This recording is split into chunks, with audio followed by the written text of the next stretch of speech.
What is up, guys? Welcome to the stream. Tony Denaro here with the Massalorian. Welcome back to the channel for an evening chat. I did not go live today, so I wanted to make sure and come on and spend some time with you this evening. And the Massalorian happened to be available too. Love to have collabs with him and hang out with you guys in the evening. Before I let him say hi, I've gotten a few emails and messages from some of you that aren't in the Discord asking, Tony, why aren't you live? I've tried to cover that briefly in a couple of my recent videos with the CPI data and the Fed meeting this week. I just am not seeing that there was going to be happening a whole lot in the market in the first half of June. Even if it did, it would be very short-lived once we got CPI and interest rates. So I'm spending my time in the Discord with the members. I'm working on other videos and other research. So that is what I'm doing with my time. And then in the evenings when we can sit here and actually have a fun conversation and not watch a line moving flat, I feel like that's a more productive use of my time. But I do plan on being live tomorrow for Jerome Powell's speech and the release of the interest rate data. So you can look forward to that. And then we'll see where we go from there. Massalorian, how you doing tonight? Say hello to the folks. I'm fine, Tony. Good evening, guys. How is everyone tonight? Thank you, Tony, for inviting me on last minute, but we got it on. We were on, and I'm very excited. I think I saw someone say when margin call in the comments. I know I put that in my video, and well, I kind of ran out of time because we're coming to a live stream, but I don't know, guys. I think that the market right now is making a serious turn, and you can hear it in people's voices. Just look around at some of the video clips I put in tonight's video. There's some scared people out there, and we're going to see what happens. Time's going to tell. What are your thoughts when you say the market's taking a serious turn? Can you expand on that a little bit? Sure. So here's the thing. We've been talking for months about this. We've been talking about a lot of these prices baked into the market already that we were going to have as we come up to this date and we start to get closer and closer to these rate hikes, that the market would slowly start to pull back. And Kevin O'Leary talked about that. He said it was a slow grind, 1 to 3% a day. We're not seeing an actual market collapse. But this news seemed to change things. Clearly, we had a 20% pullback with that. We're not talking about a huge rate hike here or difference in the rate hike, but you can see how that little spin can just throw a monkey wrench into everything. And so now, we were planning on this one thing happening. Now something different is happening. And so I don't know if everyone was prepared for this. We're going to find out. We're going to find out. And when I say everyone, I don't mean us, because I know we've been talking about it. I mean everybody who got themselves in trouble over the last 2 years with all this extra money laying around. I just dropped a video right before we came on live about my thoughts on the interest rate hikes and what they're going to do and why. You guys can check that out. Massalorian, I saw you posted one just before we came on live too, didn't you? What was your I just finished. I was just talking. I was actually getting the White House's response because I know they've been bragging, and President Joe Biden was bragging last September about how much the stock market has done since he came into this administration, became the president, and how it's never been better. And they took a lot of credit for that. So now when the tables are turned, I want to see what is the position they're taking. Are they accepting the blame, or are they pointing fingers in other directions? And sure enough, they're pointing the fingers in other directions. I just wanted to point that out. Of course. Of course.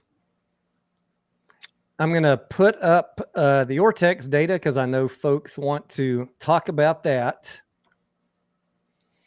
Let's see. Let's put you and me down here. No, we can do it right there. I don't know if you guys can see that. Maybe I can make it larger. So this was the hot button issue of the day. Shares on loan, as you might remember a day or so ago, was 190 or 195 million. And the short interest was what was it, like 120 million? Yeah. Yep. And we were always asking ourselves, what are they doing with these 60 extra million shares on loan that weren't shorted? And none of us really had a good answer. A lot of people were asking. I was asking other folks. I know other folks were asking people as well, trying to figure it out.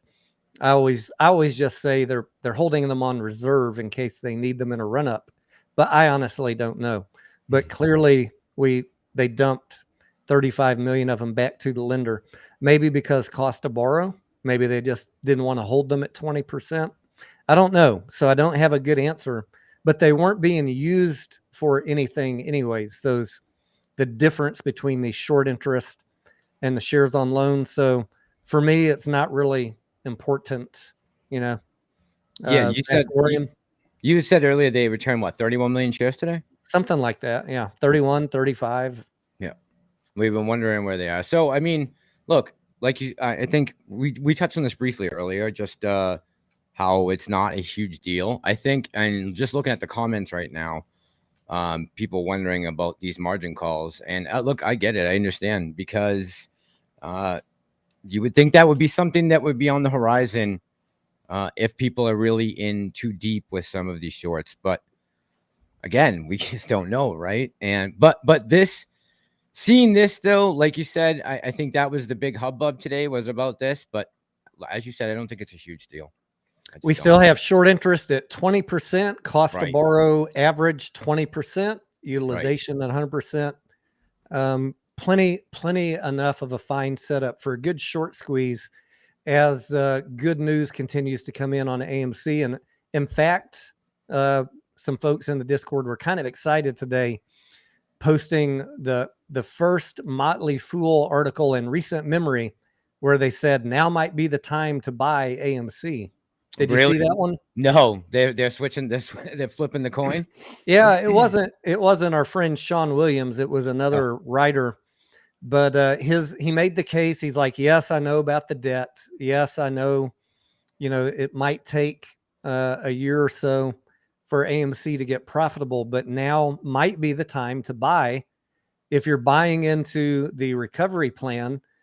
And if you recognize the fact that blockbuster movies are coming closer and closer and they're setting new records, and if you are patient, then this could be a good time to buy this stock right now when it is so heavily discounted. Now, I know our listeners tonight, if they're invested in AMC, like I am and like you are, Massalorian, might not want to hear that this could be a recovery plan, right? We always hope for a catalyst that can get us there faster than waiting for AMC to get profitable, right? That goes without saying. Yes. But if it doesn't, the next best thing to happen is to let Adam Aaron manage the company back into profitability. So at least the Motley Fool called it out today as a potential play for the long-term investor. Credit where credit is due. If they make a right call, you got to give them credit. Someone asked, how do we know? Where is the proof that these have been returned? And all I'll say to that is, I will just remember what, now I know it's a little different with what we're talking about, but when Wes Christian said the Ortex data is usually off by 20 to 25% on the average, I don't know how, these numbers can be skewed, right? Absolutely. So do we know for a fact that they've returned? I mean, yeah, according to Ortex, they were. And that's all we can say about it. I don't know how we could prove it past Ortex data, right? There is no way. I use Ortex as a barometer, not a Bible. Exactly. Right. Just a guide to give us an idea of where we're sitting. Yep. Shares on loan are reported by the lenders. So the prime brokers and any brokerage houses that report data to Ortex voluntarily report what they've loaned out and what has been returned. And so everything, guys, should be taken with a grain of salt. This is not a Bible. This is some guideposts. Yep. To help us. At least it's better than nothing. Yep. And I think the short interest numbers are fairly reliable. What I don't know, obviously, is how you factor in naked shorts, things that the market makers are doing, FTDs, rehypothecation, Rehypothecation, yeah. all the things that aren't accurately reported, derivatives. So Right. this is just one tool of many. It's better than having nothing to talk about. It's almost like the comparison we try to make sometimes between Fidelity and, say, Robinhood, right? Not that Fidelity is some savior, but to the options we have available to us right now as retail traders, if you had a choice between Ortex and, say, another source, then what's available to us, you take the best you can get, and this is what we go by, right? Same with the Fidelity idea. It's the best, one of the best available to retail right now because you can go lit to the exchange. But that's all it is. Let's talk about Redbox Ortex for a second. I am not in Redbox. I stopped trading it when it went over $9. I did trade it on momentum, and we'll talk briefly about it. This is not going to be a Redbox live stream, but since there were a couple questions already about it, I'm going to re-go over my thesis for Redbox and why I'm not playing it now. Yes, it is inarguable, according to Ortex, that the short interest is still 220%. Utilization still 100%, and the cost to borrow 920%. Fantastic numbers if that's all you looked at for a short squeeze. And absolutely, in my opinion, it could squeeze up higher from where it is today. But when I look at the charts and I look at what it hit $18 in pre-market recently and then dropped down to 9 and after hours today on declining volume, I'm looking at it's peaked. We got declining volume, which means that the retail buyers may have been exhausted. And the other thing that I'm looking at in here is that the short interest is only 4.3 million shares. And I've said this over and over in the live streams, in the evening chats that we have. It's just my feeling that this is just my opinion. You can agree or disagree. I don't really care. But if for those that are asking in the chat, what do we think? My opinion, this is not a institutional short play. There might have been some in it, and but for 4 million shares, I mean, what do they care? What do they care about a $2 stock when they were shorting it at $2? But there is definitely still people shorting it. More likely, in my opinion, day traders and people who like to short. So I've been calling this at this point a retail on retail play, and whoever runs out of money first. So that's why I'm not in it. I just don't think that we're fighting the man on Redbox. Maths, you have any thoughts on Redbox? So when we were talking, when was the last live stream we did? Sunday night, when we were talking Sunday night about Redbox. And I said I wasn't getting into it at this point because of where the price was at. And then the next 2 days, we had a little run up, right? Since then, we ran up to, what did we come to? 1320 yesterday at one point. And now we're back to just over, well, now and after hours, we're down to a 939 mark again. So unfortunately for me, I wouldn't be able to get in and out of a position because of my schedule the last 48 hours. But if I had, I know I would have been out. As soon as we hit up to that $12 mark, I would have been gonzo. But, looks like some people are still holding the bag in here. I don't know. I saw people making videos even yesterday, saying they were buying in at $16. I'm like screaming at my monitor, what the fuck are you doing? Crazy. I mean, the time to buy it was $2, $4, maybe $6, and write it up. But you got to realize if you're buying in at $16, your odds of getting screwed are 99% at that point. I don't get it. So I don't either. And like I said with Redbox, it reminded me of Clove, and it didn't run as high as Clove did those couple days back last June, but similar, right? The setup was similar. The hype was similar. It just reminded me of everything of last year.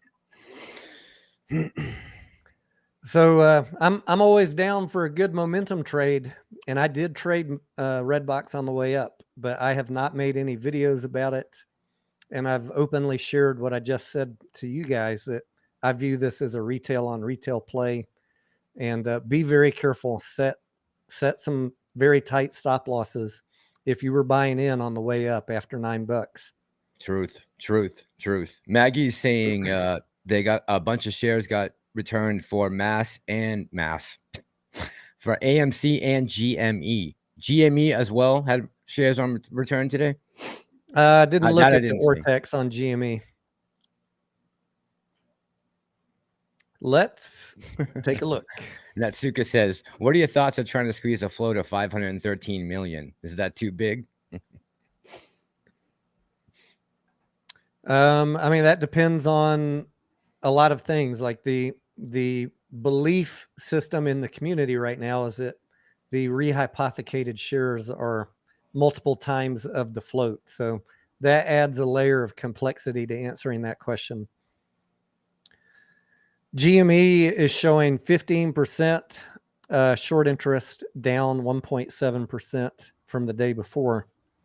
Cost to borrow is still high, 40%, not as high as it was. And shares on loan, 23 million. Short interest, 9.98 million. Okay. I'm still waiting to hear any news on a GME stock split, dividend, etc. Yeah, nothing, huh? As the next realistic, what I call a realistic catalyst. Everybody's got their ideas about catalysts. Or just a price mover, right? Don't have to even call it a catalyst necessarily, just something to move the price in the upward direction. Yeah, well, I mean, there are some people saying, and I don't know that I'm 100% there on this one, but there are some people that believe that if they issue a stock dividend, that will force the shorts to have to cover. True. And I'm on the fence about that, but if it happens, great. And I still have an open invitation to anyone who has more time than me to go research the last 6 companies in the last 2 years who did a stock dividend, what happened to their short interest after it was issued. That would be the due diligence that needs to be done in my mind to make that case. If we could see from previous examples that issuing a stock dividend caused a drastic reduction in short interest and caused shorts to cover, then I could say unequivocally this will be a catalyst. I have not had time to look into that. But hey, for you GME YouTubers, the ones that do this full time, or any of you guys that have more time than us, go check that out. What is the other catalyst? Let's see, GameStop. Well, I have my fairy tale pie in the sky catalyst that AMC would issue a crypto coin, although crypto being hammered lately isn't helping that too much. And Getting rocked. Yeah. And then AMC becoming profitable would be one long-term catalyst. But the other one, the one that's in play right now, obviously, is the one that everyone's closely watching. Is a market crash going to cause the shorts to cover?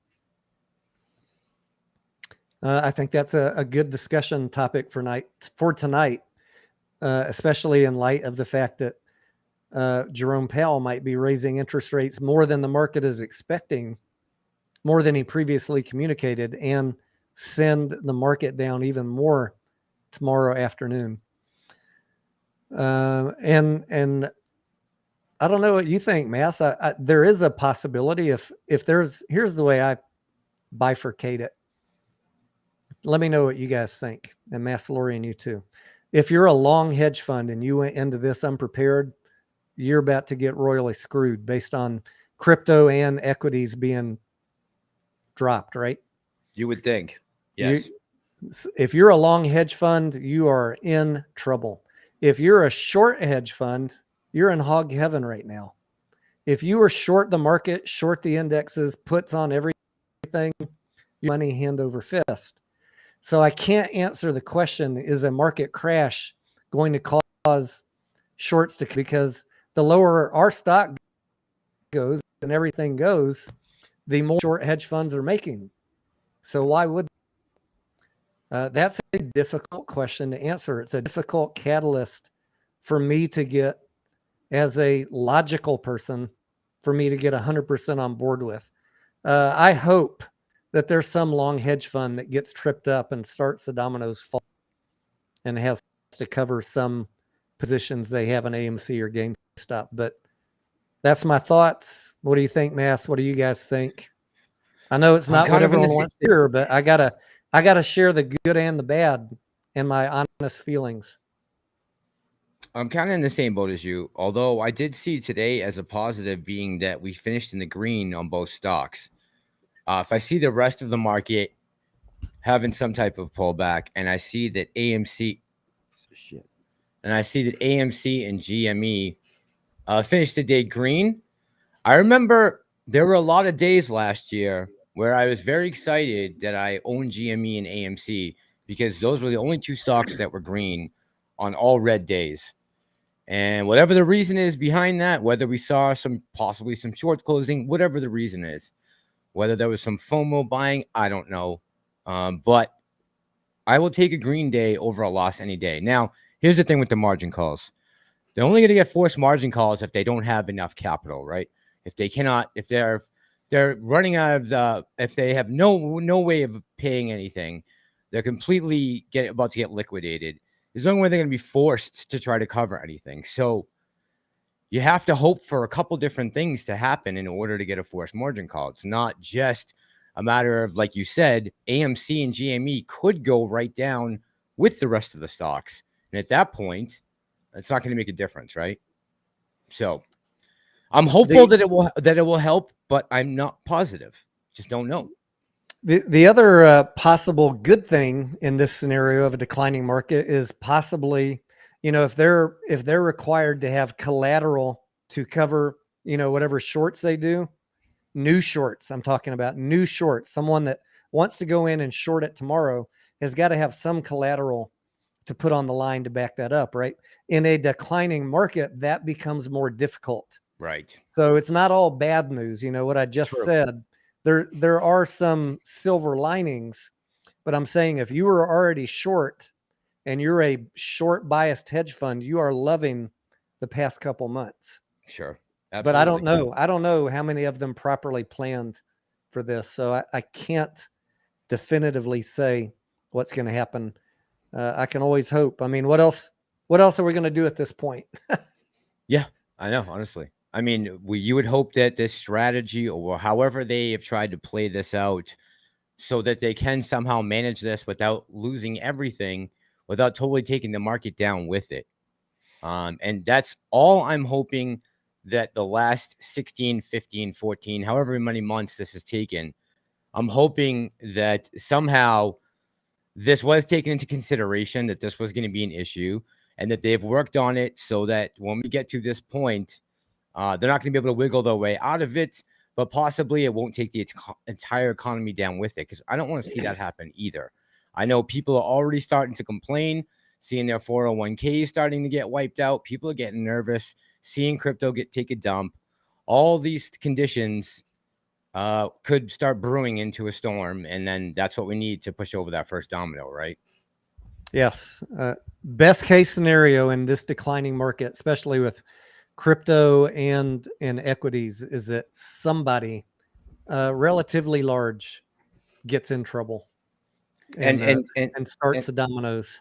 And the thesis has been, according to multiple people who are actually in the know on Wall Street, that someone is in a position like that could cause a problem.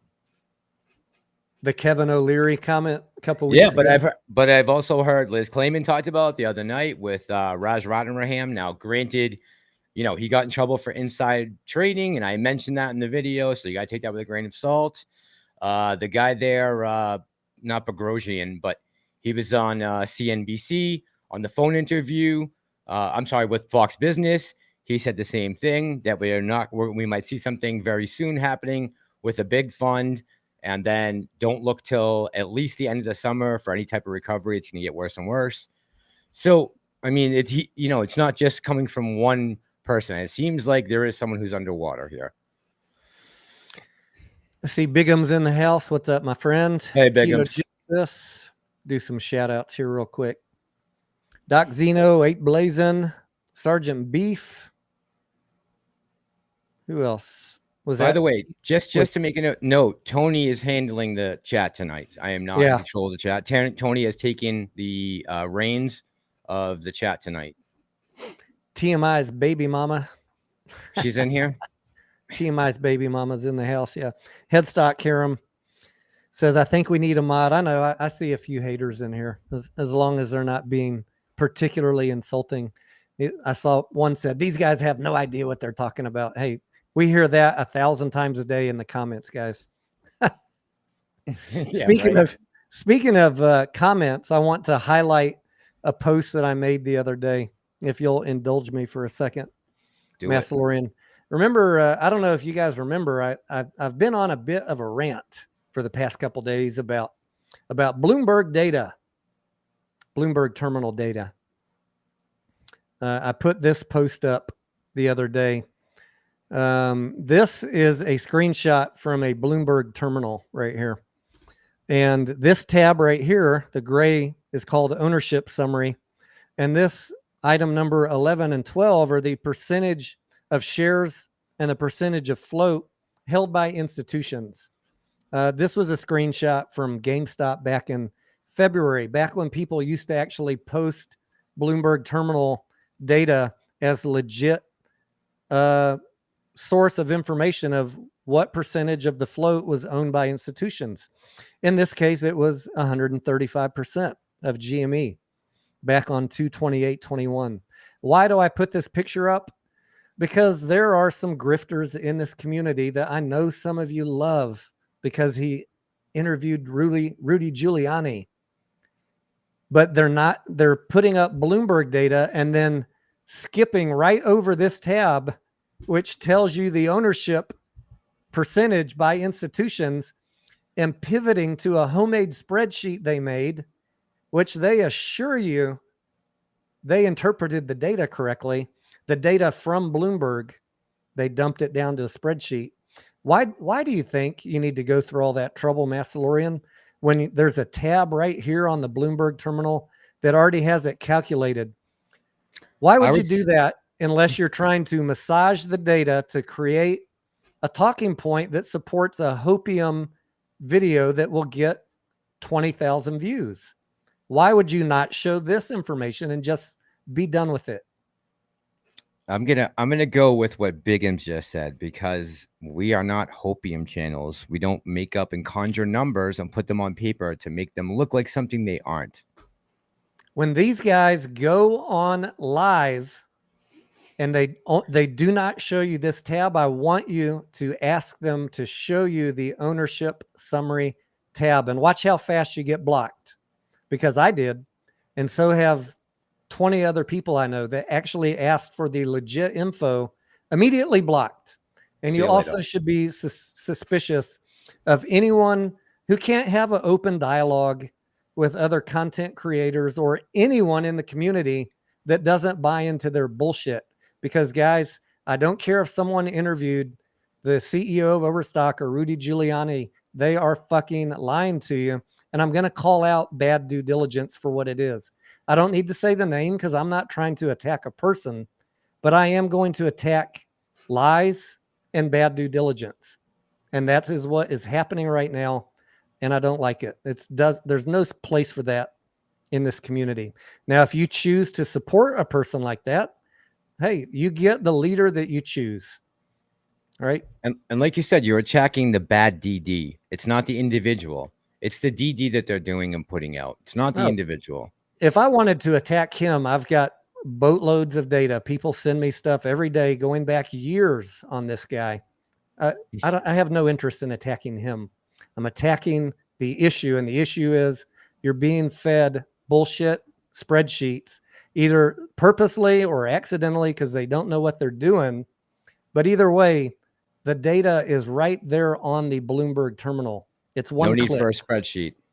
You don't need to download it and massage it. It's right there. It's that easy. So hold these guys accountable. Yeah. Just like Maximus says, misleading is no leading. And that's right. Yep. Might as well not even put out the video if it's going to be the wrong information. Just stay at home, stick it in your back pocket. And if I'm not particularly impressed by a Rudy Giuliani interview. I don't know what Rudy ever did for us before or after that interview, but it is what it is.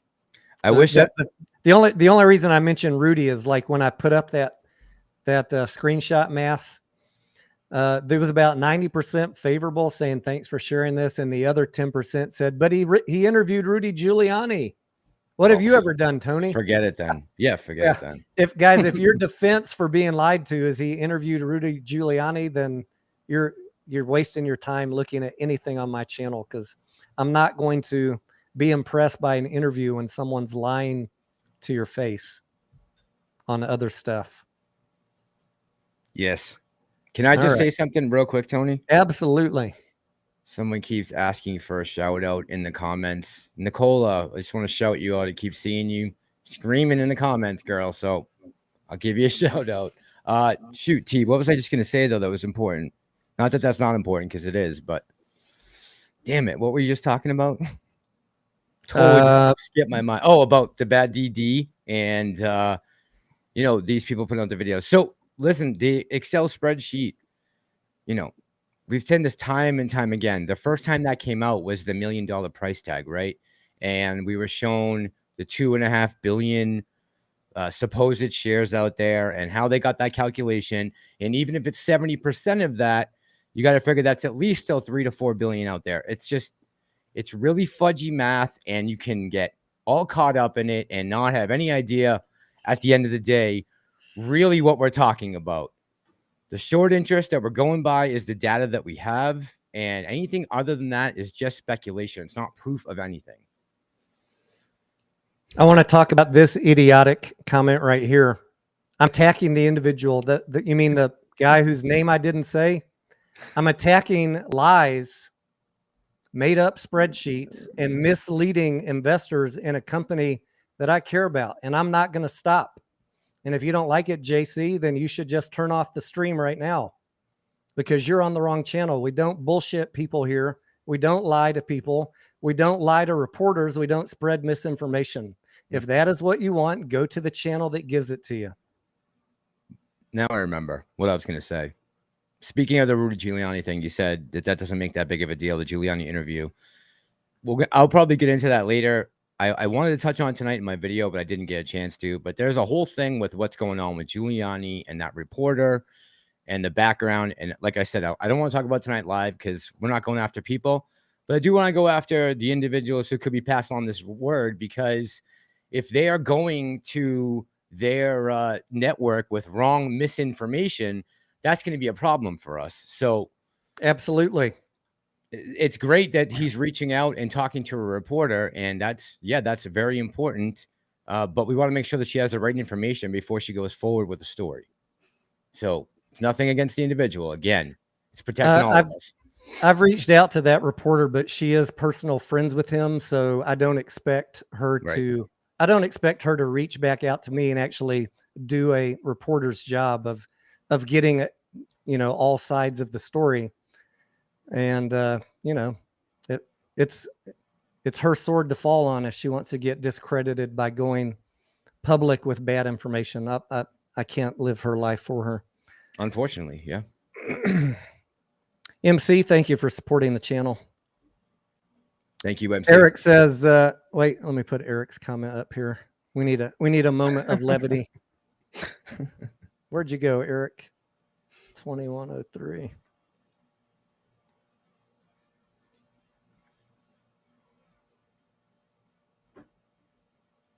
Here he is. There we go. Some of the people in chat need what you're offering on your shirt. Seems like their moms didn't hug them when they were young. I know, Eric. This shirt was purposely chosen just for tonight's stream, because there are some people that need hugs. Oh, free hugs. Yes. Thought it said And- free Assange. And by the way, the individual in question has a open invitation to come on my channel and go through all of his data. And I will ask hard questions.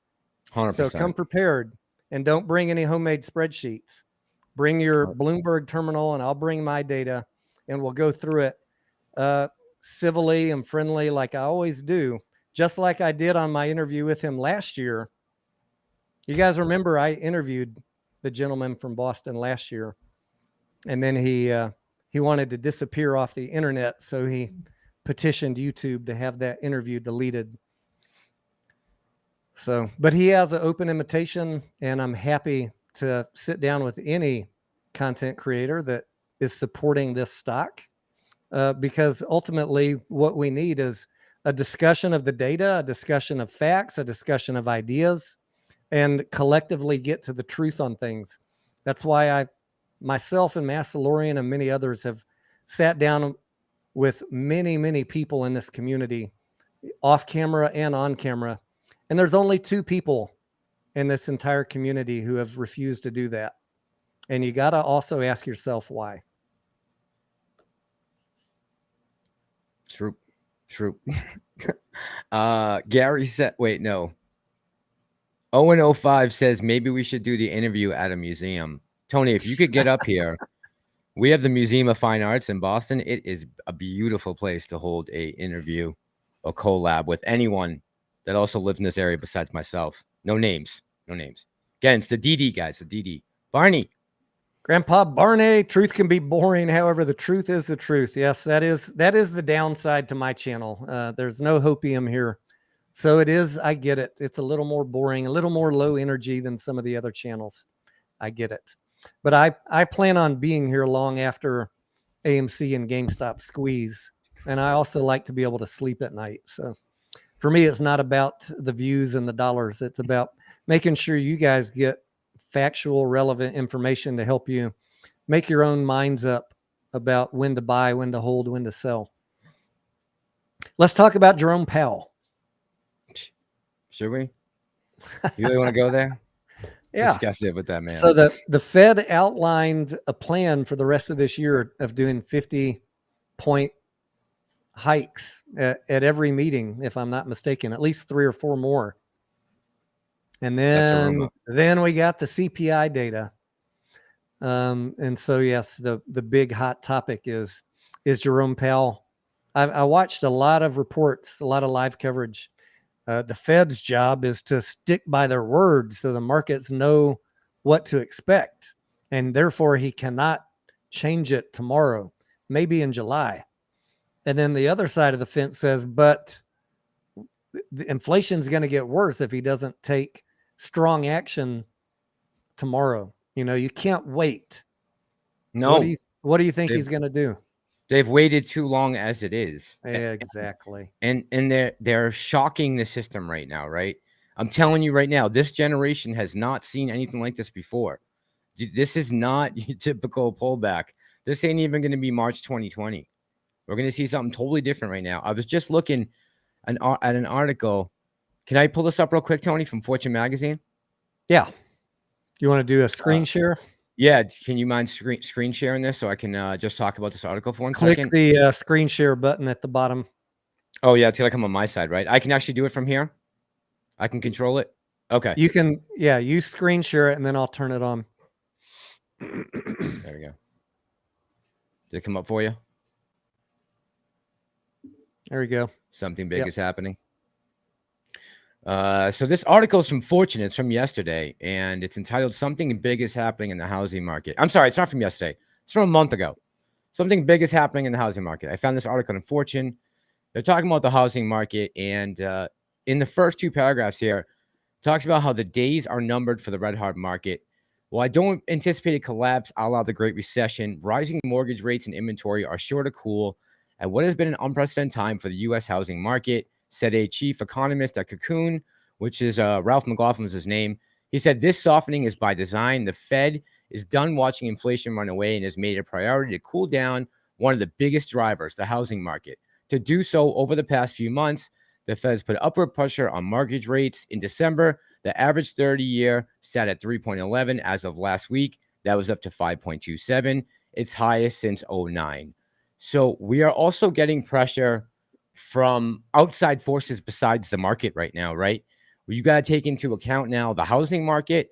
They talked about the credit card market. They talked about people who have car loans. Literally, they're saying everyone right now. And I even heard people talking about it earlier on CNBC to get rid of any debt that you can possibly have right now because rates are going to go up across the board. And, we talked about these bubbles all bursting at the same time, commercial, mortgage-backed securities, and the market itself. That when these all came spinning down, we were going to see some problems, and we are seeing it. The housing market is certainly cooling off a little bit. No doubt about that.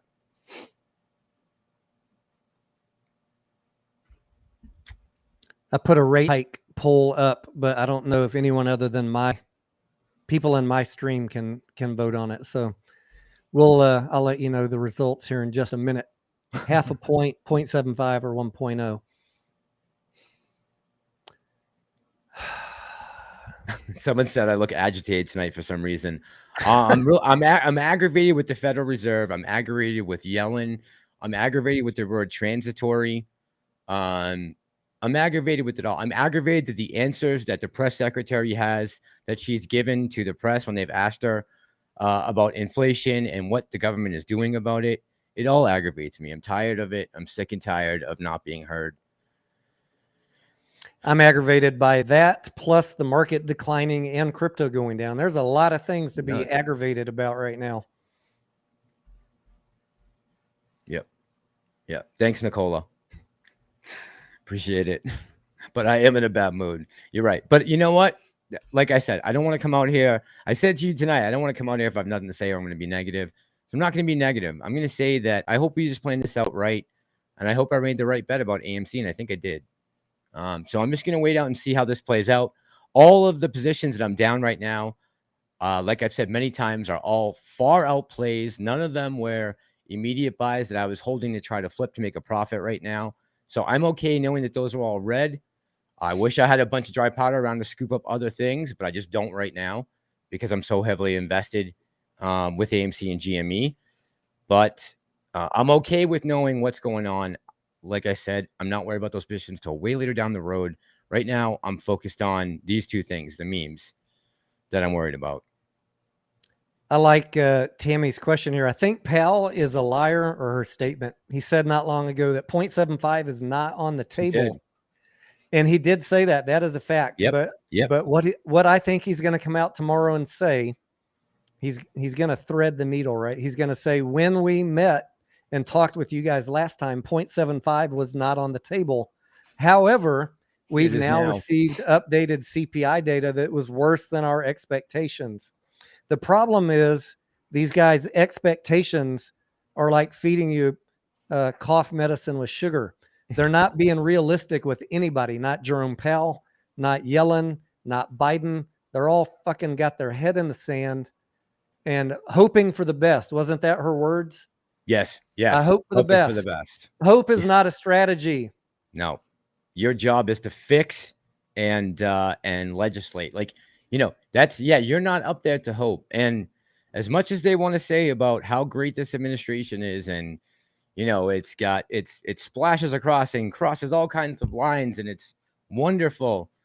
It's done a terrible job up to this point, unfortunately. So it looks like we got to come back with another plan. Go back to the drawing board and maybe start from scratch. I don't know. But it's a mess right now. One thing I have been consistent in saying is that whatever the Fed does, whatever they say, they are going to, I did say this last time Jerome Powell talked, they're going to tell you the plan, they're going to start implementing the plan, and then they're going to monitor the economic indicators and adjust from there. Even though he said we're going to do 4 rate hikes of half a point, throughout the rest of this year, if inflation slowed down, he would stop doing those rate hikes. Sure. Absolutely. That's how it works. That's how the Fed works. He's not going to be beholden to what he said. He's going to tell you the plan, and he's going to adjust as needed, and that is their job. So that's how economics works, and that's how these slow moving ships, like I call them, like inflation, work. You start putting the inputs in, you sit back and you watch how fast things are changing, and then you adjust. And unfortunately, it's not working out their way. So they're probably going to have to take some more severe action. Grandpa Barney, right? They kicked the can too long. Too long. How about making decisions, Grandpa Barney says, that don't require fixing later? Is that too much to ask? Excellent point. Excellent point. Like I tried to say when I was talking about the fourth turning and the role that the Fed plays. The Fed's trying to keep people employed and keep inflation down, right? Those are our two main jobs. They are not supposed to come in and be a disruptor in the economy. The economy has natural cycles, and when you try to implement something to change up those natural cycles, sometimes you exacerbate the problems you've already that are already going. You're just adding to them now. Kind of the same thing we're seeing in the mainstream media right now, exacerbating problems that really aren't at the forefront of everyone's mind. Like I brought out in tonight's video a little bit, everyone's talking about, well, the Democrats don't have the economy, so we got to push some other narrative for them to get around to the 2022 elections and win. But right now they're doing a terrible job. And they shouldn't be mixing up with a normal cycle and starting to inject money here and there. That's what got this all screwed up in the first place. Yuka is asking, do we think little D's will get burned this time around? We talked about that at the beginning of this live stream. There is a chance if somebody is long or got some bad derivative positions that they could be taken out. That is a hope that I'm clinging to in my universe of possible ways this could work out. Am I banking on it? No. Not banking on it. I'm always hopeful that somebody gets tripped up and starts the dominoes falling. Yeah, that's what we need. One of those little D's, right? Just to drop. Say that's it. Tap out. The rest shall follow. Let's see what CSI said here. The phrase meme stock refers to stocks that became popular on social media. Therefore, prior to social media, there were no meme stocks. Yeah, I think I never heard the word meme stock really before GameStop. Yep. It's the first time I heard it, CSI. So the results of the poll, which I'm going to end now, we have 19% expecting a half point, 58% expecting 0.75, and 23% expecting 1.0. Man, 1 point would be. You think 1 point's a possibility? Do you honestly? Yes. Yeah, I would actually. My percentages were very similar to that poll. I'm about 75% sure we'll get a 0.75 with an outside chance, 25% chance we'll see a point. A point seems a little bit extreme. Yeah. But he's got to do something to show that he's trying to tame inflation. So I don't think he's going to leave it on the current plan. Do you remember talking about this like 8 months ago on the live? Maybe not on a live stream, but okay. We're in mid-June right now, right? When did we start collabing? It's been a while, right? How long have we been collabing? You and me? Yeah. I don't remember. Time. God, it's been a long time. Seems like a long time. But I remember talking about this, I want to say 6 months ago. I remember discussing this specifically and us making fun of the word transitory, that it was a big joke because we've never seen anything like transitory, really, inflation. Something that was going to immediately come back down again, or according to them, was immediately going to come back down and fall by the end of the year. That's what they were talking last year. And now we're in a totally different situation. We're talking about 1 point bumps on rate hikes. Man, how times have changed quickly. Somebody is saying to do something. I don't know where they're getting all this pressure from. I'm assuming the Fed's getting a little bit of pressure from the administration. You would have to assume. The approval reading dips below 40 for the first time. It's worse than Trump's ever was at his lowest. You would assume that by this point, they have to be stepping in and saying, hey, listen, Federal Reserve, you just do what you got to do. We got to get this inflation down. The stock market cannot be our foremost concern right now. That's how I think they're looking at it. Six Sons asking, what do I think about Scaramucci telling people he's buying more Bitcoin and Ethereum? I think he's pretty brave. Six Son. Mooch. Bitcoin down to 22,000 at the moment. Ethereum at 1,200. It has so far blown through my buy points that I'm just waiting at this point. You guys know I like to buy on the dips, but once it broke through 29,000, I was like, hey, I'll wait for the falling knife to stop at this point. Yep. So wait till you see the brakes get pressed. Yep. I have not bought anything on this most recent extreme dip. I've been tempted. I look at it constantly. I was joking in the Discord last night that I'm going to have a shot and a couple Benadryl so I'm not up all night watching crypto for a buy-in point. Only half joking. I did actually do that, by the way. Did you? Just to make sure I could sleep, because it gets tempting when it gets this low, but there is definitely more downside. What other options does Scaramucci have at this point? I don't know. Good Michael Saylor getting reamed also. Celsius Network is having some problems. Yeah, they pulled. What did they do? They halted all trading on crypto on Sunday night. I think when we were live, they did, right? Overnight. Yeah. It's scary. And if you don't have a cold storage wallet, you might want to think about getting one. This is the Ledger Nano. You might want to consider getting a cold storage wallet for your cryptos, because if you're on an exchange that happens to lock everything up or go bankrupt, what are you going to do? You're going to be out of everything. So cold storage, you pull it off the exchange into your own private storage, and then you can re-upload it into a trading exchange at a later date. Just something to think about. And I have one ledger somewhere that I wasn't using that I lost. So I ordered this one, and it came, I think, same day on Amazon. Did it? What'd that run you? I don't remember, $80 or something. Okay, pretty cheap insurance to be able to sleep at night. Frankie says can't afford a cold storage wallet in this market. What else was any other crypto news? I know everyone's wanting to know, have I sold anything? Am I buying anything? The answer is no, I've not sold anything. And no, at this moment, I've paused buying until I see some settling down in the markets. I was going to say, it would be nice if we had some tendy money to turn around and invest in some crypto when we actually bought them out. Be nice to have some money from AMC. Yes. Yep.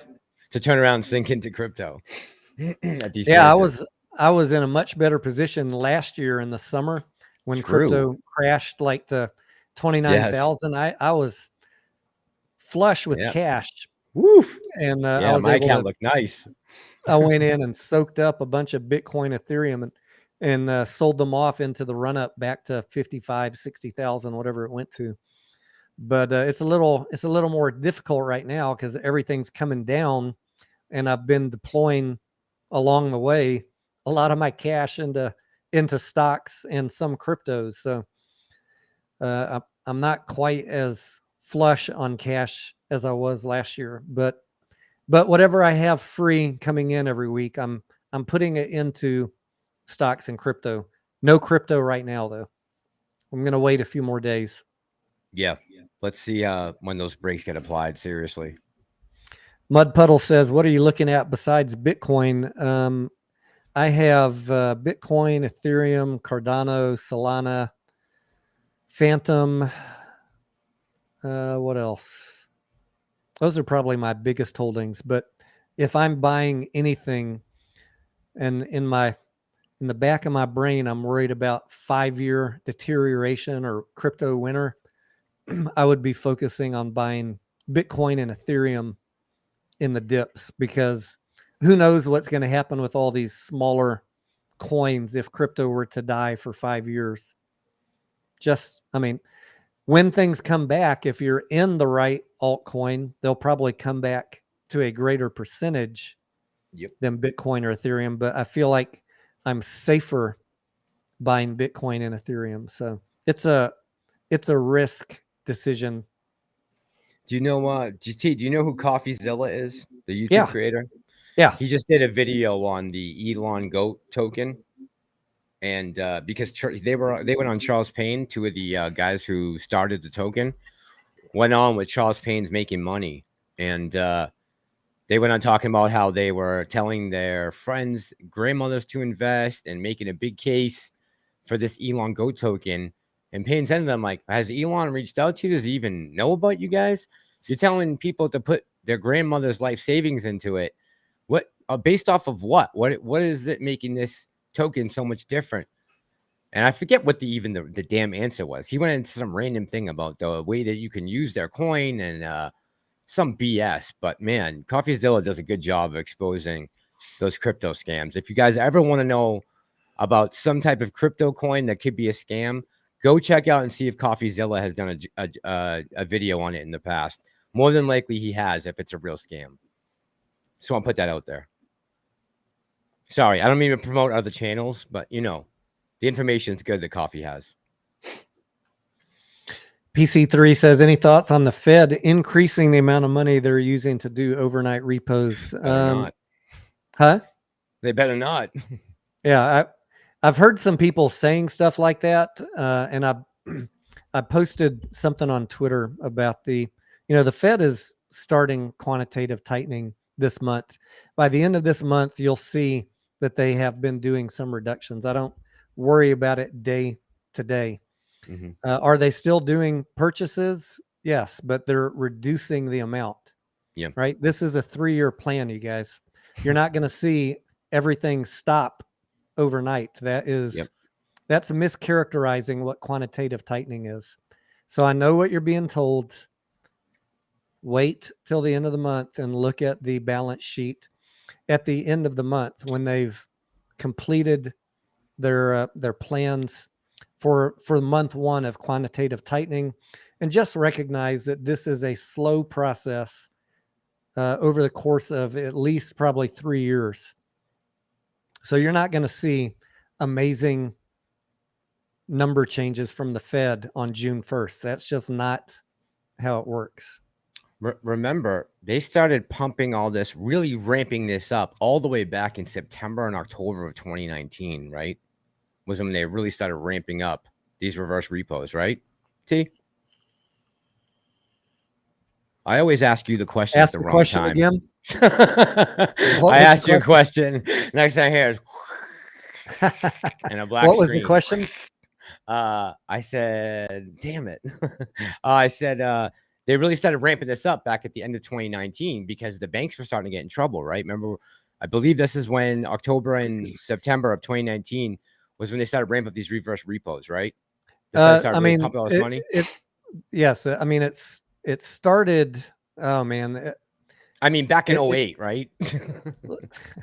The whole genesis of this story goes back years, but let's just focus on 2020.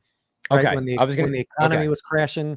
Yeah, I was going to say leading up to that, because I remember me and you had talked about this before, and I had said, it's kind of crazy that they had started doing this all the way back, not in the spring of 2021 when the pandemic hit. They started doing it in September and October of 2019 before the pandemic. The 6 months leading up to it, remember? There was quantitative easing, and then there was quantitative tightening. Which Trump was bitching about it. Yep. And then, oh gosh, what happened? I forget. Bond rate started getting out of hand, or maybe it was a reverse repo issue. I forget, but they bailed on the plan of quantitative tightening and went back to quantitative easing. And then right after that, the pandemic hit, and they just started flooding the market with cash to ensure liquidity and also to keep mortgage rates low, and for a variety of reasons. So, yep. But we all knew what the ultimate repercussion of that was going to be. And here we are today. Anyone who had their eyes open and paying attention back then knew that this day, the day we're in right now, talking about CPI and raising interest rates, was going to eventually come. Except the people who are in charge of actually doing something about it. Everyone but them knew. Unfortunately. Yeah, only the professionals whose job it is, we didn't understand, the possible repercussions. Like, what the hell are we paying you for? Like, I'm just an amateur and I could see it. That's your only job. Please do it. Oh, man. Teasing and frightening is right, Headstock Harem. Quantitative teasing and frightening. That's right. I've been wanting to do a video, and I actually started filming it on quantitative tightening and reverse repos. It's just like, how do you distill it down to a way to explain it to someone who has no idea how it works in a 5-minute video? It's really difficult. And I get it. Not all of you are up to speed on that. And I hope to one day get that video out. I probably have 20 minutes of it filmed. I was working last weekend, and then I just realized I was going down too many rabbit holes and explaining stuff that was irrelevant, like giving too much information, and people's eyes would just glaze over. So I took a pause on that. I need to come back to it with a fresh look. It's still timely. It's going to be timely for the rest of this year. Maybe I'll break it down into 2 segments. What are reverse repos for? And what is quantitative tightening? That might make it easier. I know we had talked about this a little while back. Did you ever go to check out that video from PBS, not NPR, the Power of the Fed, the Frontline video? I watched a couple of good PBS videos. I don't know if it was that one, but I got in this sidetrack over the weekend watching this series they had on the 2008 financial crisis. I think it's a 3-part series, and I want to do a video about that also, just to give you guys the links and the highlights. But the whole credit default swap and the mortgage-backed securities and how we got in that boat, because of unbridled Wall Street greed, right? They didn't care what they were doing as long as they could make money. Man, I hope there's some people making bad decisions like that right now. I'm assuming they are, T. I think they are. That's why I think we are where we are right now. I think there was unprecedented greed when all those monies were being printed. They come up with all these crazy derivative products that they just basically generate out of thin air that have very little oversight, because they can make a shit ton of money selling them and repackaging them. Please, Lord, let there be some of that going on right now with our stocks. Yes, and get somebody in trouble and put them out of business. And get us paid. Get us paid. Someone said, trust me, bro, said, people who bought AMC at 70 were coming for you guys. I love that. That would be people who what? Who bought AMC at 70 were coming for you guys. I would love to just come around and pick up everybody at 70 and take off with them, all those people who got into top there that are still holding right now. That's who I'm holding for right now. I mean, we bought this stock last February and March. You know what I mean? We're holding for the people right now who at 70, 60, 50 that are still holding this. Tyler, it's 37.98. Shout out to Tyler. Still hodling. Come on. At a simple way of explaining repos and reverse repos, it's all about cash management between the Fed and banks and hedge funds. Like, I've got too much cash. Can you borrow it overnight? Or I need some cash. It's a two-way street. And we'll go in more detail about how and why in a separate video. I don't want to drive a bunch of people away talking about that tonight. And there's been plenty of other people that have already covered it, but I want to give a 5-minute summary with a couple of simple pictures so that you guys who haven't got it yet can get it.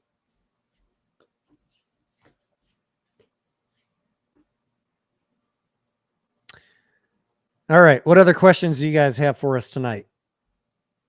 Father's got a question. Nate, did I forget to turn the camera off? I hope I didn't just get us demonetized. Uh-oh. I No, think you I were took off. You were off. a vape hit without turning the camera off. No, you were off. You were off. You're good.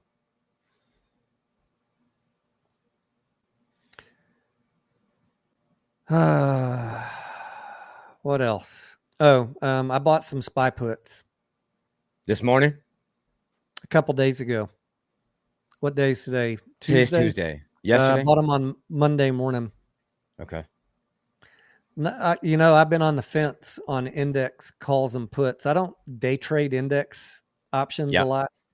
Yeah. Because the moves generally aren't enough to make it worth my while. And you know how the market's, as I say, bipolar, up one day, down one day, up one day. I don't have the patience to hold an index put and watch it ping pong from up 100% to down, you know, to zero, back and forth every day. I want to have a general belief in the direction that it's going to go, and then be right. Make your bet. Yeah. So I did buy some, and I'm going to hold them through tomorrow and see what Jerry P has to say. If he comes out with my best case for my SPY puts is that he comes out with a 1% and tanks the market. That'll be a nice payday. If he doesn't, you know, I'm only out a few $100, right? And but I can sleep better at night knowing that if he tanks the market, I'll make a few $1,000s. Have you seen Disney? No, what's up with Disney? They're getting rocked. Remember a couple months back, I said, T, keep your eye on Disney. They're about to get shellacked. Their programming.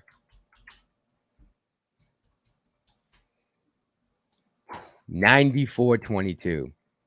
So let's say I want to say that was what about? We probably talked about that. I would say early spring. No, late winter, early spring. We were up around 150 T when we were talking about that. 150. We closed at 94.22 today. How low do you think it's going to go? Disney's having some problems. I think $75 range is not out of the question. Woo. Yep. Eric's asking why AMC when other companies have similar short interest attention and floats. Eric, I play a lot of other stocks. But there are not many that have the massive dedicated following that AMC and GameStop do. So for me, that is something that makes these two different and worth staying in for the long term. But I've played Mullen, BBIG, Progenity, Redbox, just about any of them you can think of. I'll play them on the way up and then get out. I just don't talk about them because I don't like roping people into a play when I don't know how high it's going to go or how strong the follow through from retail is going to be. How many YouTube creators in the last year have left people bag holding by putting out videos, and then when it crashes in the morning, they say, "Oh, well, you're dummy. You were supposed to buy it in pre-market and sell before the market opens." Right? How many times have you seen that? Yeah. That's why I don't make those videos. I don't make pump and dump videos, but I'll talk about them in the live stream and share my honest thoughts with you. I do that almost every day. Just want to point out, Stacia just made a donation to keep lights on. Can I just say that Stacia is just like amazing with taking care of YouTubers? It's like unprecedented. So Stacia, shout out to you, girl. Thank you, Stacia. Well, I saw another good question on here. Someone. Well, what you just said, I think, is a good point to you. Eric said, why is it with all the numbers looking the way they are? How come AMC Jimmy? The other thing is look at the community that we have around this. Look at the friends that we've got into this play. We're all in this together. It's the common thread, right? That ties between all of us And even though we might make moves here or there, some more than others, people playing options, doing whatever over here, the main point of the whole movement is to hold them accountable, right? And squeeze these two stocks. Anything other than that is a bonus, in my opinion. Yuka Frito wants to know, after all is done, are we going to have a meetup? I would think, if the short squeeze is to a point high enough that everybody has vacation money, absolutely, there'll be a meetup somewhere. We'll talk about that when and if it happens. I'm not going to be that guy that says, go ahead and buy your Vegas tickets for next month. Yeah, you're not going to hear that out of me and Tony's mouth ever. But when it does, and if it is at a sufficient level that everybody says, yep, let's fly out somewhere, then absolutely we'll do that. Yes, absolutely. You see that comment, T? I'm looking. Maggie from Maine. Good night, Maggie. Good evening, Maggie.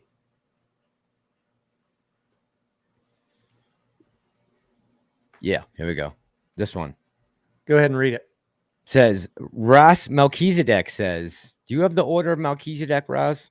This Chris Norland dude says that none of these YouTubers know what they're talking about. And he has a valid point. All we've heard from them is pointless banter and line watching. Now, Ras, I don't know if you know this, but go back into take a quick dip into Chris's history. Chris used to trade AMC, used to be an AMC ape. And now his story is that AMC is going to zero. Anybody who says AMC is going to zero, I can't give them any credit, man. That's pointless banter, in my opinion. Saying AMC is going to zero is pointless banter. I think he's talking about pointless banter, like if someone's on the live stream for 6.5 hours during the day.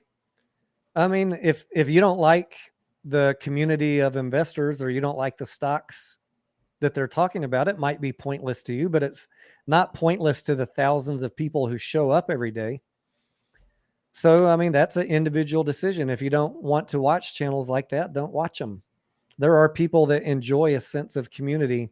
And at least on my channel, we talk about a lot of different plays besides AMC. I'm not trying to set everybody up to go rush into other pump and dump stocks, but if they come in and ask me about different stocks, I'll give them my thoughts. We're not just sitting here watching a line.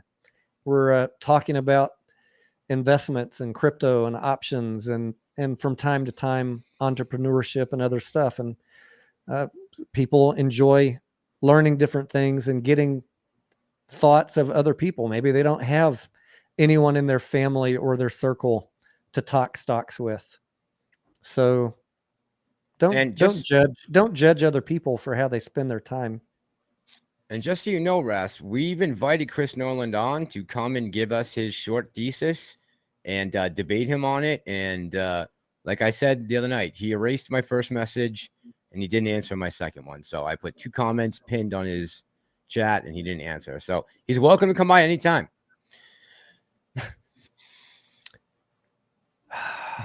Fucking Bissell. Fucking Bissell.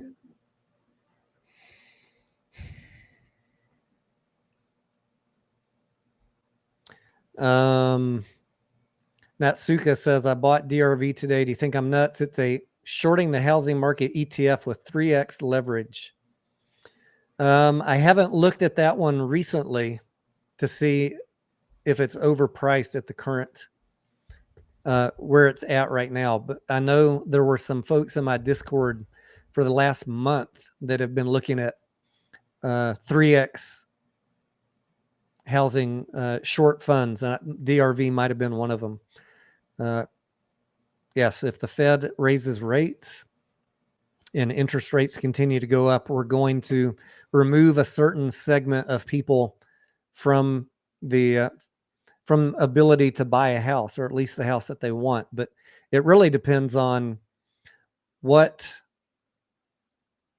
what extent the economy goes in a recession, right? I've seen recessions where things just slowed down. And if you had a house that was over $1 million, it might take you 6 months to sell it. But if you're in the sweet spot, the median house point, there was no slowdown. And then I've seen recessions where everybody got laid off, nobody was hiring, and entire neighborhoods were full of, in my area, of houses that people walked away from. We're talking 2008, 2009. And if we get in that bad of a scenario, that could be a good play.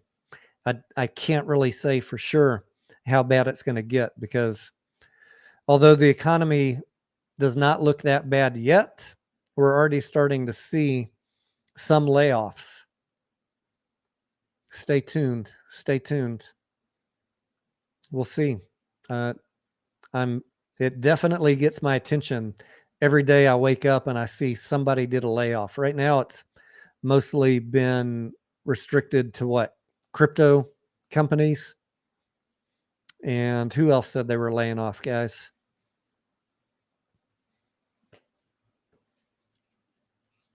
If it starts spreading to big Fortune 500 companies, these layoffs, this preventative action or reactive layoffs, housing could get crushed.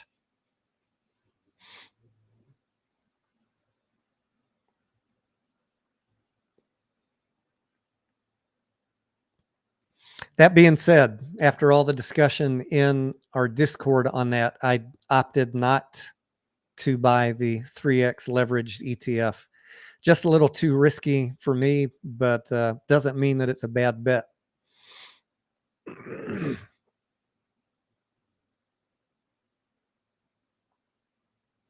Looking for some other comments here.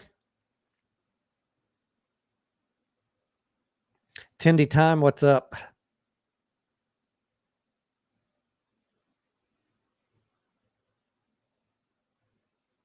Liz Clayman's whistle. What is up, Liz?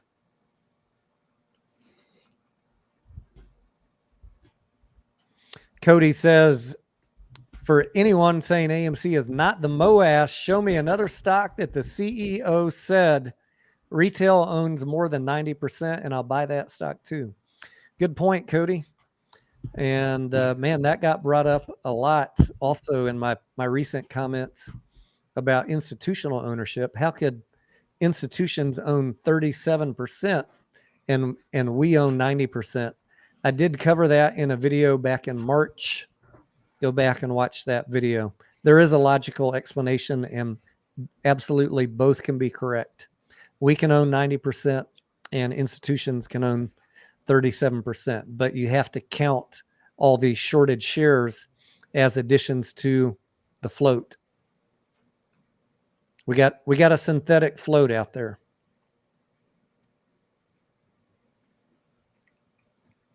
Mud Puddle, really appreciate you guys and the time you invest in educating us. You guys and Pantheon are my favorite. Yeah, we love Pantheon too. We love Pantheon. Yep. Love me some Pantheon. Carl says Liz was 100% correct on that. You guys talking about mortgages and... Yeah, someone was asking about a 3x leveraged ETF shorting the housing industry.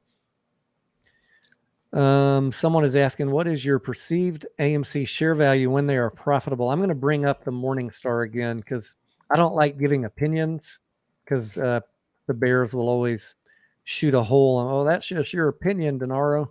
So let's just go to an unbiased source. Let me share the screen here.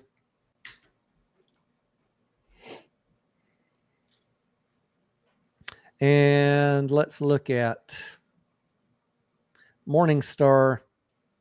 Here's Morningstar AMC Entertainment. They have fair value of AMC at $25.72, currently trading at $11.48 with a 55% discount off of fair value price. That's about the most unbiased answer I can give you from a third party. Now, that is not a squeeze price. That is just what is a professional estimate of the current fair value of AMC.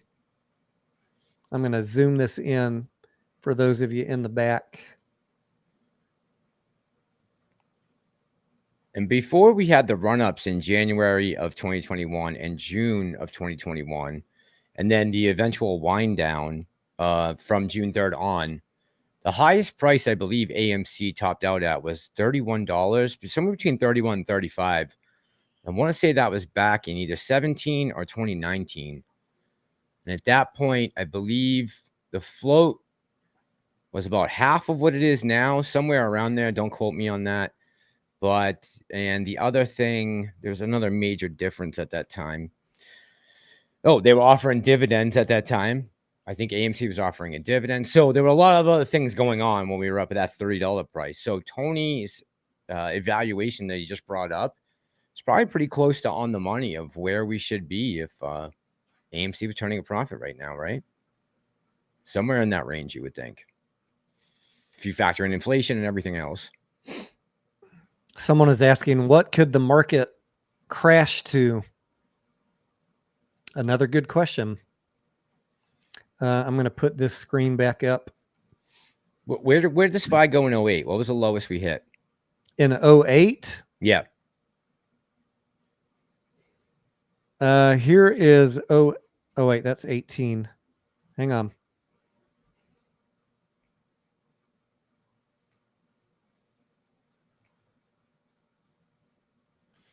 $2008.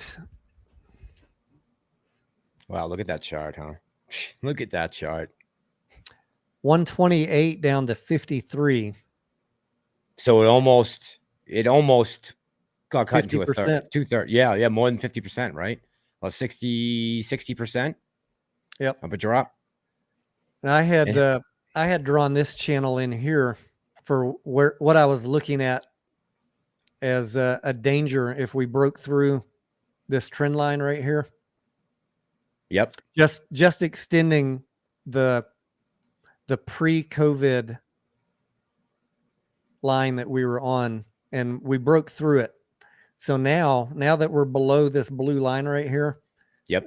I don't know that I have the next supports are not in a very favorable number. Yeah, where the hell is it? Right? Jeez.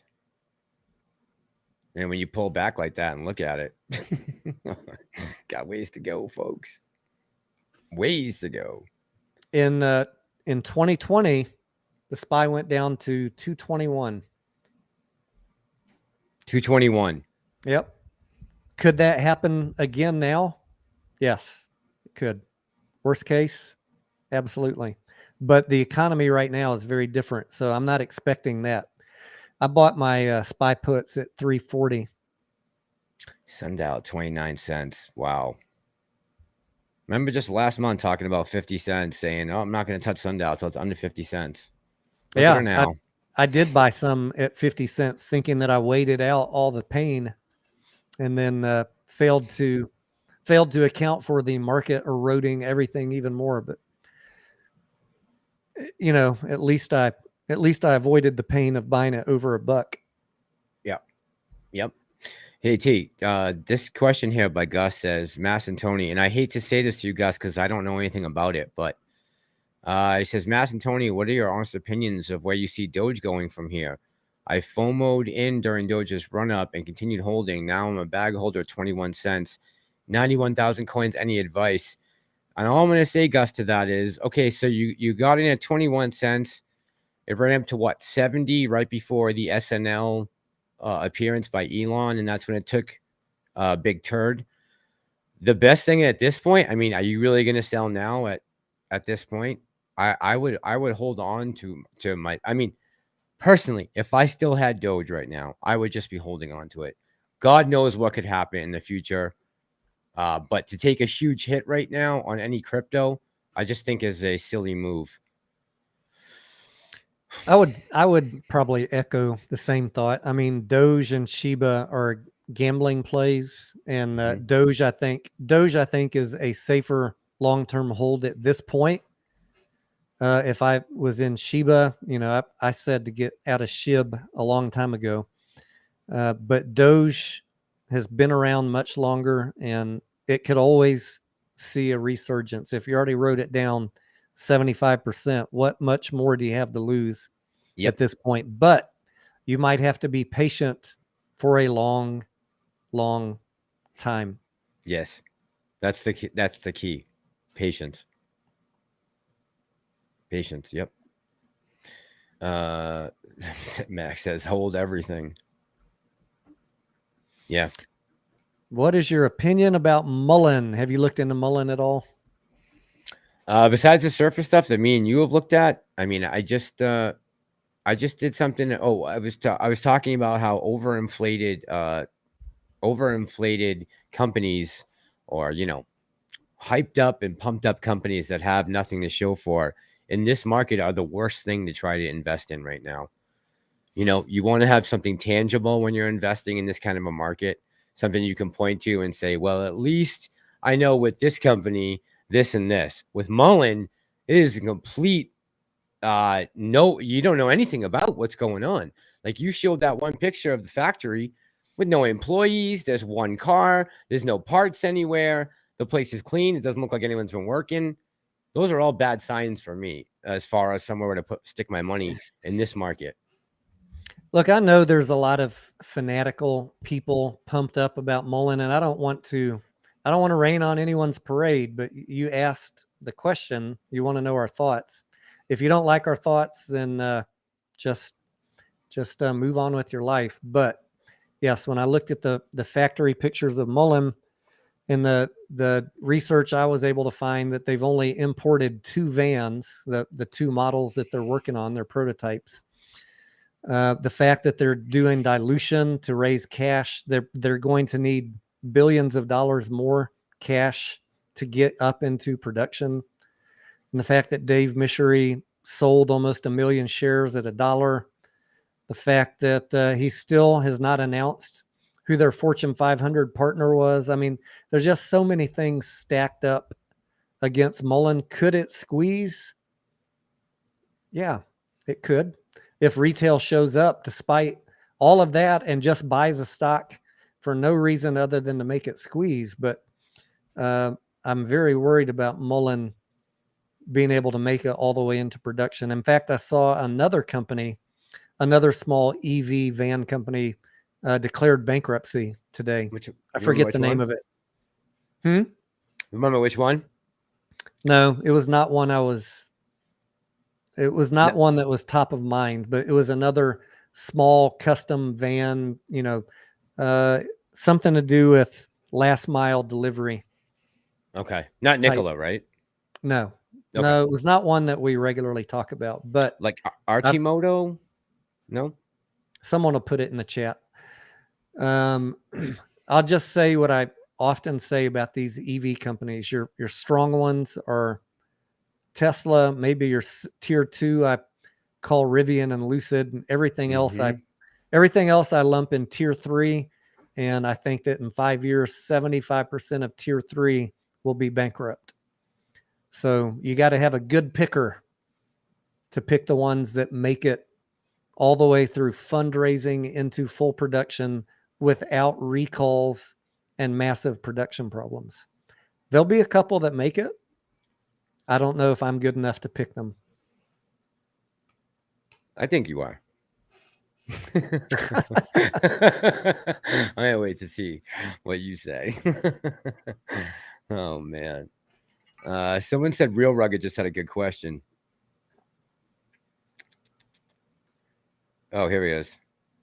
About computer share. What do we think? He knows how Tony feels about, you see it, DRS computer share? I'm looking for it. From Rugged, you said? Real Rugged? Yeah, Real Rugged DIY. Yep. Yeah, there you go. Yep. So I know you want Tony's opinion on this, I guess. Okay, never mind. I'll shut up. Go ahead, T. What do you? I've said if you're DRS in your shares, you're definitely helping out all the investors by taking those. As far as I understand, you're taking those out of the possibility of anybody loaning them out or rehypothecating them. So that I like about it. But I'm concerned about being able to sell at the second of my choosing So for that reason, I'm opting not to do it. But I have no problem with you guys doing it if you want to. Just recognize there might be a delay in selling. Yep. And I'll just voice that a little further and say that as far as I know, Real Rugged, DRS and computer share is pretty safe. I know people who have been using it for years, but a lot of them are long-term blue chip stocks. They're just not planning on moving anytime soon, right? So DRS, like Tony said, just be ready for anything with them. But yeah, no issue with that. As far as putting 5 to 10% of people into that to protect us, to add pressure to a squeeze, man, we've talked about this. We talked about trying to get everyone out of payment for order flow and into Fidelity. We talked about everyone getting paper legitimacy of their shares. We talked about everyone doing a direct registry. Everyone is 4 million people. It's a lot of people. So 5 to 10% of that, you're talking about what, 500,000 people, 250,000 people. Me and T have under 20,000 subs, like combined. And right now, I don't know how many people we have on, but like 400 people we'd get the message out to tonight. Maybe. I don't know how many we have on. I can't tell, but it's so hard to organize something like that. Do you remember how many people Adam Aaron said had DRS their shares? It was it's in every quarterly announcement. I think it was something like 9,000 people. You think it's in their filing? It is. Yeah, he always says how many shares are authorized and how many have been. He doesn't use the word DRS, but right. He says how many have been. I forget the words that he used, but GameStop and AMC both disclose that every quarter. Liz Clayman says Mullen should be taken over by Tesla for their battery tech. That is one of the more promising things that Mullen has going for it right now, according to what I've read. And I couldn't find any holes in it. Their battery testing does look to be positive. So that is a positive for Mullen that could give them a bump down the road if they but they need to get money. They need to get money to get into production. That's the biggest albatross around their neck right now. And and they're not expecting to be in any real production until 2024 from what I've read. A buyout from Tesla would be nice. That would definitely move the price. Delete retail shares, says Raz. DRS. Cassius says, I don't have any friends or family that are involved in the markets. They think I'm crazy for wanting to be a trader. This community has helped me become a better trader. Thank you. Thank you, Cassius. And thanks, Cassius. That is what we try and do. And I know there's all sorts of different messages out there, and you guys will, over time, you'll figure out who you can trust and who's just clickbaiting and who is leading you into FOMO plays too late. And that, I understand, it takes a bit of work, and it's hard to both be factual and entertaining. Yeah, very. Very. We try. Trust me. We try. It doesn't work well. Real Rugged. I'm sorry I misinterpreted that. I got you. It's hard sometimes to understand context with these comments, right? They're really short. So no, I still don't believe so with that, but I apologize. But I understand what you're saying. Not 5 to 10%. What was the follow-on comment? He said, no, I'm talking about 5 to 10% of the shares we hold, not 5 to 10% of the share owners. Yep. By the way, any update on Hycroft? Have you heard anything new about Hycroft? Not, the last real deep dive I did on them said they weren't going to be doing any real mining for a year or two. So I'm not following Hycroft closely. I'm just waiting for a good buy-in point. And for me, that was below $1.20, and I did not buy recently when it went down to $1.09 or whatever, but I will pick some up next time it drops down. That's a long-term hold for me. And with all the great opportunities out there right now, like I got my eye on picking up some Amazon and Tesla on the cheap. I'm being very judicious about where I put my money. We already own a Hycroft by virtue of owning AMC. So I don't need to rush out and buy a bunch of Hycroft, but I'll pick up a couple shares just for fun if it goes below $1.20 and stays there for a little bit. It's at 129 right now. Elon says he sees Rivian and Lucid will go bankrupt.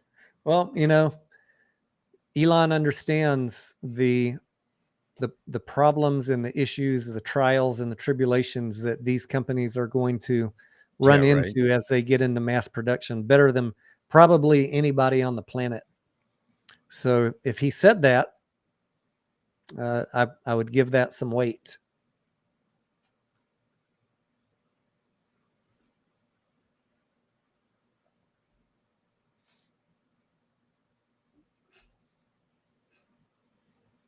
Volkstoy King, my opinion, hydrogen taking over in the long run, even over electric. That would be interesting.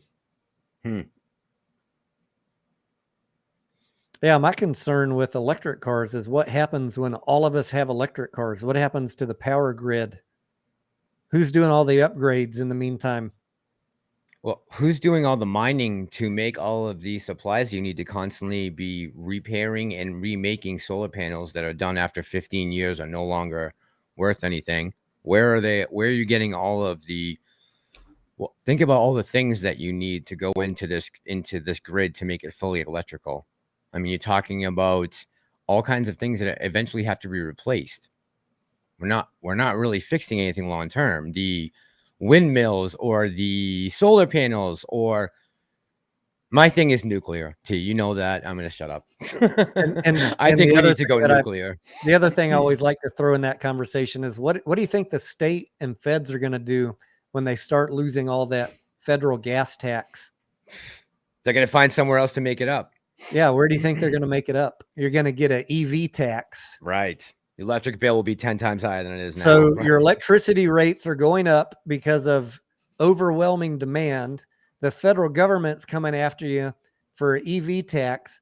Meanwhile, the poor, not the poor people, but the people who still driving their 20-year-old gas vehicles are going to be living the high life on cheap gas because no one's using it anymore. It's going to be kind of ironic when we get to that point.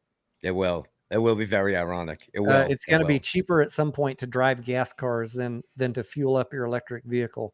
We're talking 10, 20 years down the road, right? When everybody has an EV. Well, think about this. Here's the thing with the EV. Eventually, we probably are going to have to switch completely over to nuclear. And I think that will happen when cooler heads prevail and people who understand the long-term effects of trying to go completely green will have on the planet. I think at some point we're going to come to the realization that this just isn't going to work. And they've already started to look at those numbers and prove that we're going to have issues, right? But in the meantime, right now, you have to understand they're going to keep pushing this green initiative. So there's going to be money out there flowing around to try to implement this system. So it's not like those stocks are, or those companies are going to go belly up or go broke, right? Even if we do eventually turn completely or mostly over to nuclear, in between that time period, you'll have other ways of powering things. And that possibly could be a huge EV grid that's, linking the entire country. And so there's going to be room to make money there. I just think in the long term, when the science is all said and done, they're going to push towards nuclear, and it's the only way. That's just my opinion. I'm very curious how well electric trucks are going to be accepted once people realize they can only drive about 100 miles towing something without stopping for a recharge. It's going to be difficult. It's going to be difficult. There's a lot of people, especially in Texas, that drive trucks and never tow anything. But for the working man, there's going to, I think, be a revolt or a demand that they always have the ability. Maybe the technology will improve, but right now it is not set up for efficiency for towing like the F-150. I talked about this before. The guys that did a multi-state drive towing something in their truck. I think it was a Rivian truck. and it doubled their amount of days that they had to drive because they had to stop so often. Yeah, see, that's not sustainable. And Amazon can't have that problem. A UPS can't have that problem. The post office can't have that problem. And truckers can't have that problem, period. They need to be able to move at a moment's notice, pick up a load, and be able to go, right? So that's going to cause an issue. And I know for me, at least, I've noticed there are a lot of EV charging stations going up just in the past couple months. And I don't know what that's from, but I know the AMC theater has just got like 10 of them. My AMC theater here just got 10 of them. Tesla charging stations, like branded Tesla, which I didn't even know. I knew Tesla had their own chargers, right? But I assumed that if you contracted out with either a state or federal government, they were going to be that you probably have to subcontract, right? That would go under a bid, I would think, or possibly this is under the private entity of the movie theater picking these up. I'd like to know. I'd like to call AMC and find out. Like Someone said electric vehicles aren't for industrial use, yet we see companies talking about electric semis, right? Yeah. And yes, I've seen them talking about we need to convert all the military vehicles to electric airplanes. Tanks. I mean, there are people talking about this right now, and I'm like, what the hell are you guys smoking? Yeah, electric tanks. They're going to develop the longest extension cord in human history to link to all the new tanks they're going to build. New rule: we can only invade countries that have charging stations set up. Right. Got to be landlocked countries. Need to be able to run a DC source to our tanks. Keep them up and running. Oh God. Will retail popcorn sales make the difference? Not in this year, they won't. I look at retail popcorn sales as a nice little profit center adder, and AMC needs everything it can get at this point. Every penny. Yep. So no, I'm not counting on popcorn as some miracle cure for the woes of AMC's debt, but if it helps them pay off debt by throwing a few hundred extra million into the bucket, so be it. I'll take it. Yep. No complaints. Yeah, autonomous vehicles. Elaine says Amazon is going to start delivering by drone. Same thing though, Elaine, right? We're going to have, that's going to be uncharged. They're going to be electrical. They said to make sure there's an area in the yard for the drone to make the delivery. But we're still going to be on this EV. On this EV. I've seen some interesting videos on YouTube about these drone companies that are setting up like at Walmart, and they shoot the drone off into the air to go drop a package, and it all looks like great technology, but you never see any follow-up from the consumer. Like, how was your delivery? Did it meet your expectation? Did it land on your roof? Right. Right. They never talk about that. They just show you the launching and, their technology of how they manage it. There's never any real follow-up. So I'll be watching that with interest too, with interest also. Yeah, I'm thinking of like, all right, so let's say like something like simple, right? Like this extension piece that I had to buy a couple weeks back, right?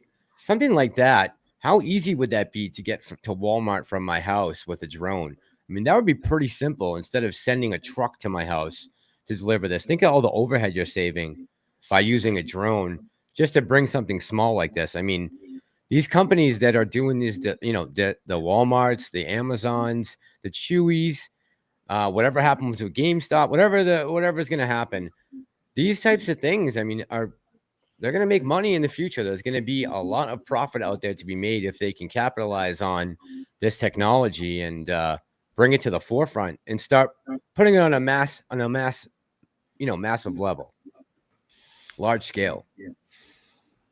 Drone technology, something to look at. I wonder how good those drones are at carefully landing the package behind the planter on my front porch so it doesn't get stolen. Yeah. Or did they just drop it in the middle of the front yard? Yeah. Where do they drop mine? Because I don't have a front yard. So where does mine go? They're going to come right to my window and a little toot. I don't know. I don't know what's going to happen. I don't know what happened for me. It's a huge problem right here in Texas of people stealing packages. Yeah.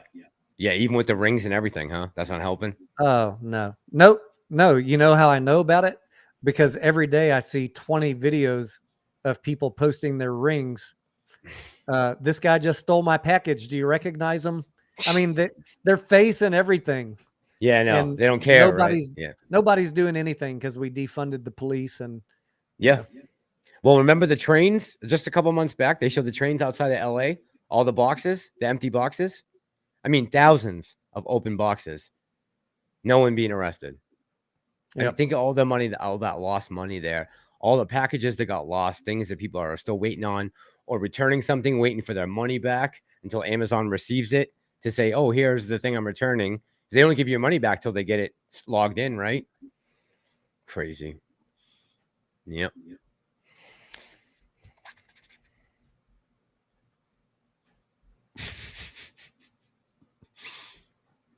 I don't know. I never know which one you're laughing at. It's like always 3 or 4 to choose. I was laughing at, I can't read that comment, but this one I'll put up. This one I was not laughing at. Sundial's number 2 shareholder is Citadel.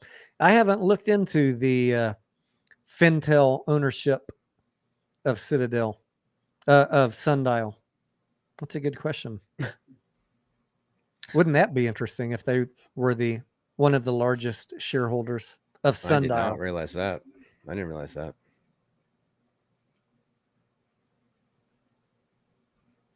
Yes, Angelina, I did see that.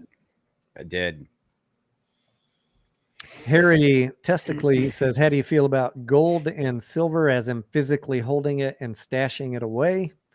Harry, my general thoughts on it is if you're going to buy it and hold it for 10, 20, 30 years, you'll be fine no matter what price you're buying it, even if, right now. But there is a premium to buy gold and silver physical. So that's something you need to account for, 10 to 20% above spot price. So if you're planning on buying gold or silver right now and selling it in a year or two, you've first got to overcome the adder that they tack on for buying physical. And since I'm not rushing out to buy gold and silver right now, I have traded ETFs before in gold and silver. But I personally am not looking at adding gold until it's back below 1,500. Will we get there? I don't know. At some point in a couple of years, maybe. But that's I just generally stopped buying gold and silver because they were too boring. For me, I mean, for some people, they like the security of having that physical, and I can't say anything bad about doing that. It's not a bad plan. It's good to be diversified. Good thing, because I do hold physical silver and Do you? stash it away. Yeah. What's your address? Yeah, whenever it comes down to $20 or around there, I pick some up. Try to stay away from numismatic stuff unless it's ancient. Do you have any tips on where to buy it to minimize the premium for buying physical? So I went through Money Metals for a while, and then I found another guy who would match any price and give you 5% off the lowest price you could find. And I'd have to go back to research because I haven't bought any silver since around Christmas. I have to go back to find his information, but I can get that. Yeah. But I do put it away and just try to stay away from numismatic stuff because you're always paying a markup on that unless it's something ancient or rare. Because if you're talking about physically holding on to it as something tangible, either to barter with or use as currency, want to have it in small denominations as possible and not be tied into numismatic value. Try to have it just for the actual physical value of the thing you're holding, whether it's silver or gold, precious stone, whatever. That's my take. Mickey says, how did the short interest drop to 20% with no price movement? I thought about that. That's a good question. And I think, isn't it fair to say that the market's been going down for a couple days and AMC has more or less been trading flat? Is that a fair statement? I mean, except for a little dip today, and then we kind of came back right up, right? Yeah. So, I mean, if the way I look at that is that there probably was some short covering that was keeping the price up. And if I was going to cover, I'd want to do it in a declining market, right? When the SPY is getting hammered on Monday, I'd want to be covering into that because you don't have buyers rushing in. You only have sellers, and that's a great time to cover. So if I was a short, I would have bought into that SPY crash to cover some of my shares. What do you agree, disagree, other thoughts? Yeah, that sounds, yeah, I would agree. I mean, have we not been saying that if the market's going to go, then AMC is going to likely tag along with it? Now, we didn't see that today, but yeah, we're ping-ponging the last couple of days, and we haven't seen a huge spike in anything. I'm just wondering, how are things? Here's my thing. After tomorrow, we get this announcement at 2:00. You said you bought puts on the SPY on Monday morning, correct? Yep. So, do you think tomorrow morning, if we don't get a 0.75 rate hike like they've now, what did you say? Did we find out what the actual, is there a percentage or something that they're going to raise it 75% tomorrow? I mean 0.75 tomorh. You know if You there's a mean like percentage? a percentage guess? Yes. Yeah, I Yes, think is it's there? about. I Gosh, I remember reading I something know it about that earlier changed. today. It's more than. No, I don't know. I'd just be guessing. I don't remember. Okay. But yes, Yeah, if you there are know. experts that are weighing in with their guess. I thought it was something like 90. It was up to like 90% that they were going to change it to 0.75. The only thing I'd be worried about tomorrow is if they change it back to 0.50. Don't you think that will throw the market more for a loop at this point? Will In that a throw good the way, market though. for a In a loop? good way. Yeah, in a Yeah, good way. yeah. I I think mean, if we come back, the market would like to see tomorrow the Fed stick to its plan. do you think there's a possibility that they did this to come back tomorrow and say, "Oh no, we're only doing 0.5. Don't worry about it," and the market will Sure. try to get the market to take off? That's what I'm wondering if they did. Well, to try and get the market to take off, I don't know. Not to take off, maybe not to take off, but just to have maybe a couple good days They after might all have. the slaughter.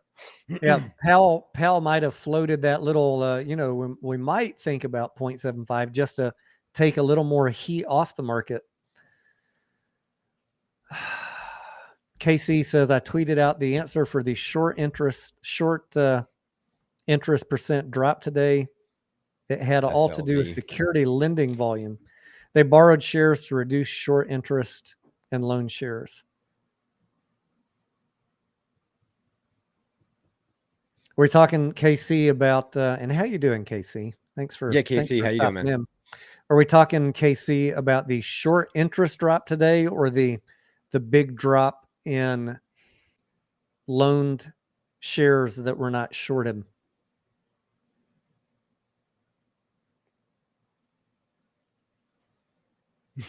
Tuxino says, "LOL, hey Shaw, I knew you were listening inconspicuously." Casey always just hangs out in the background. He doesn't make a huge splash when he comes in. Incognito. KC, I can send you an invite or put you on the Discord voice if you want to explain. By the way, do you hail Caldwell Banker, Redfin? I just saw Deborah said, "Hey Deborah," said Amazon has 10% layoff today. Did you hear Caldwell and someone else have huge layoffs? I think Redfin was the other one. I did not see those. When I was talking about layoffs earlier, I saw people mentioning Redfin, but I did not see the notice for that. See if I can find it. KC says, look at Ortex.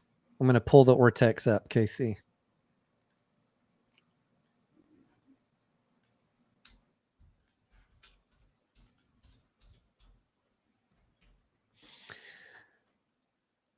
Oh, Compass and Redfin. Sorry. Compass and Redfin. 10% cuts.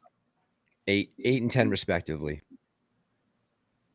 Housing market is coming to an end. You don't have layoffs like that for no reason. Go ahead, T. Sorry. All right, I'm gonna send this to KC. Hang on one second. Talk amongst yourselves. Let me see. Invite guest.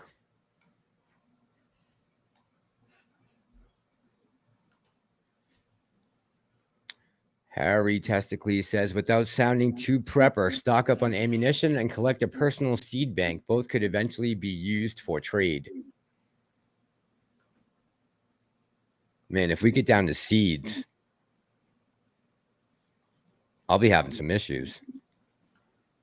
Okay, KC, check your email.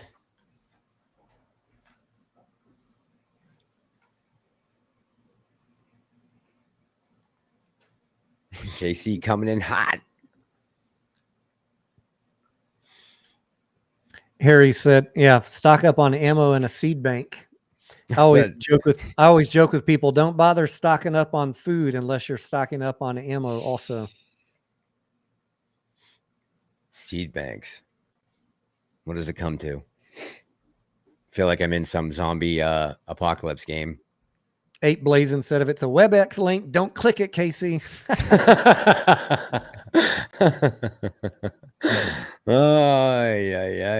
Wow. That's a throwback. Wonder whatever happened to that guy. I do not know. I don't know. Speaking of ammo, I need to stock up on some ammo. Oh, by the way, if Sergeant Beef is listening, I did not have any Hydroshock 9mm. I've got Full Metal Jacket. I've got jacketed hollow point, and I've got some JHP, some regular, and something else, but I didn't have the Hydroshock. 9mm? That can blow someone's lungs out. That bullet. Quoting the president. Are you quoting the media? Quoting the president. Quoting POTUS. That's a large caliber. That's a large caliber ammunition. It's very dangerous. POTUS said 9mm will blow your lungs out. Hey, KC said send him an invite, T. I did send it. Oh, okay. It's on the email, KC. Roseanne says, sorry, it's all bought. Yeah, I know. I can't find any around here. You have to literally buy a gun to get 9mm. Tell them where they give it to you. So the new firearm purchase. I've had to return 3 firearms just to get the 9mm rounds. I almost started looking into, I had so many projects going on in 2020, but I almost started looking into loading my own ammo. But of course, at that time, it was impossible to get supplies if you weren't already stocked up. Oh, yeah, forget it now. Trying to get casings? Brass casings? No way. No way. Plastic bullets, maybe, for target. Could do. But trying to get brass casings right now, no way. I would imagine that's almost impossible. Yeah, don't forget Kush seeds, guys. Make sure you stash a couple of those in with everything else you got. Yeah, tomatoes, it wasn't cucumbers, Kush. It wasn't the brass that was the problem. Help me out, reload experts. It's the, what do you call the pin? The other thing. The pin. The strike? Huh? The part that explodes? The cap? Yeah, there's one other thing. Frick, man. I can't remember it.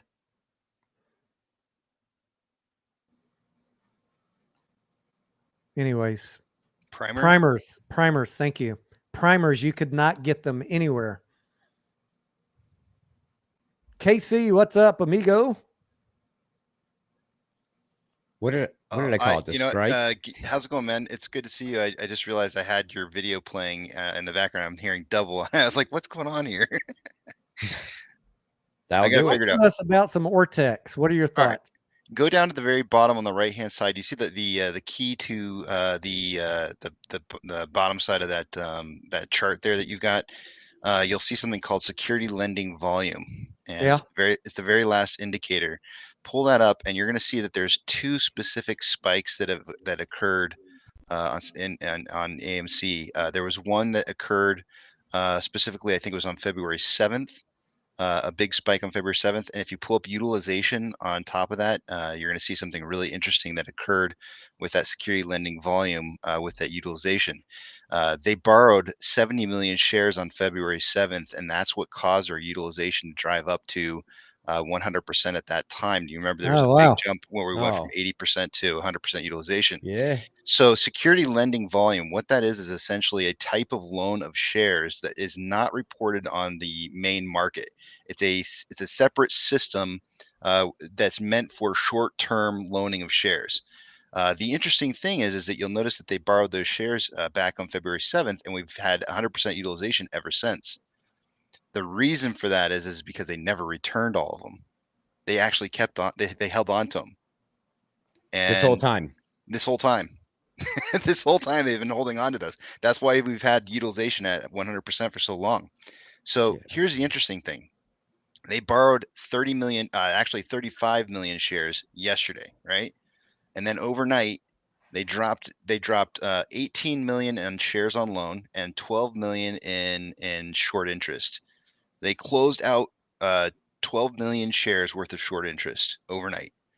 And so that's why our short interest dropped from 22 and some change to 20.1.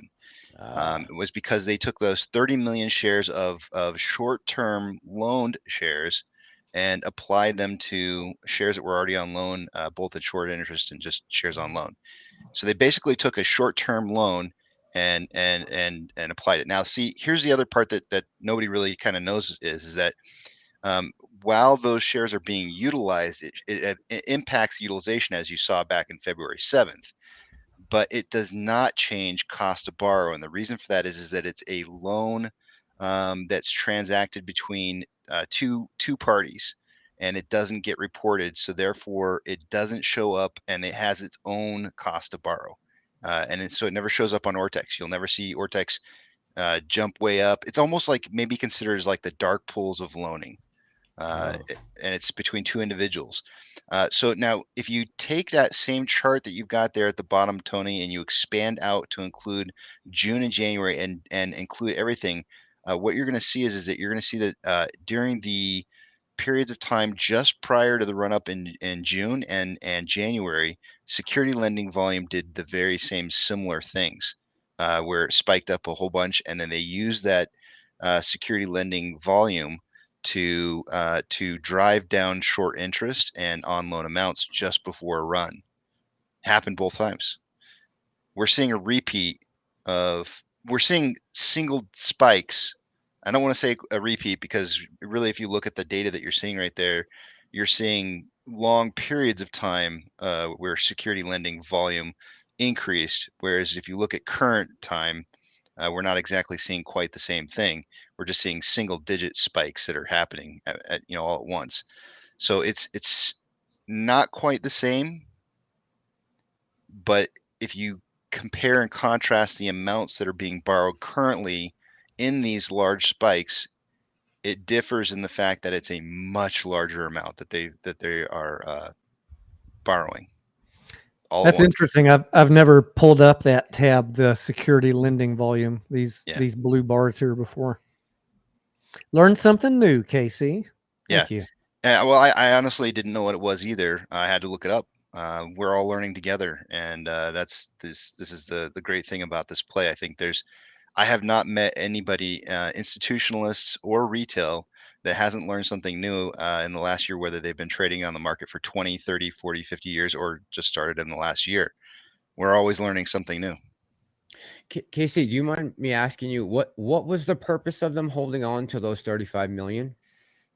You'd have to throw on a tinfoil hat. Okay. That's what I'm trying to get to here. Are we going really want me to put it on, don't you? I was going to say, you really want me to on. I know you really want me to put the tinfoil hat on. All right. Tinfoil hat on. Put the damn thing on. So here's the deal. What would you do if you wanted to take on a whole bunch of shares suddenly all at one time? What would you do with those shares? If you knew the price was going to start rising soon, why would you take on a whole bunch of new shares? So I can lend them out. Well, they're lending them. What are they going to do with those lent shares? What would you do if you suddenly had? I've been theorizing that huge gap between short interest and shares on loan was insurance in case they needed to short during the run up. They already got them in the bag. That's part of it. That's part of it. Short the price down. That's some of it, right? What if, remember tinfoil hat here. What if you actually sold shares back into the market and got a really high price as the price was starting to rise, right? So you lend them for some value, right? You're saying, okay, I'm going to lend these shares for this value at this price. I'm lending these shares. I'm going to sell them back into the market when the price rises up. And then what I'm going to do is I'm going to short with some of the shares. I'm going to use it to short down, but I'm also going to sell some of those shares at a really high price so they can drop the price.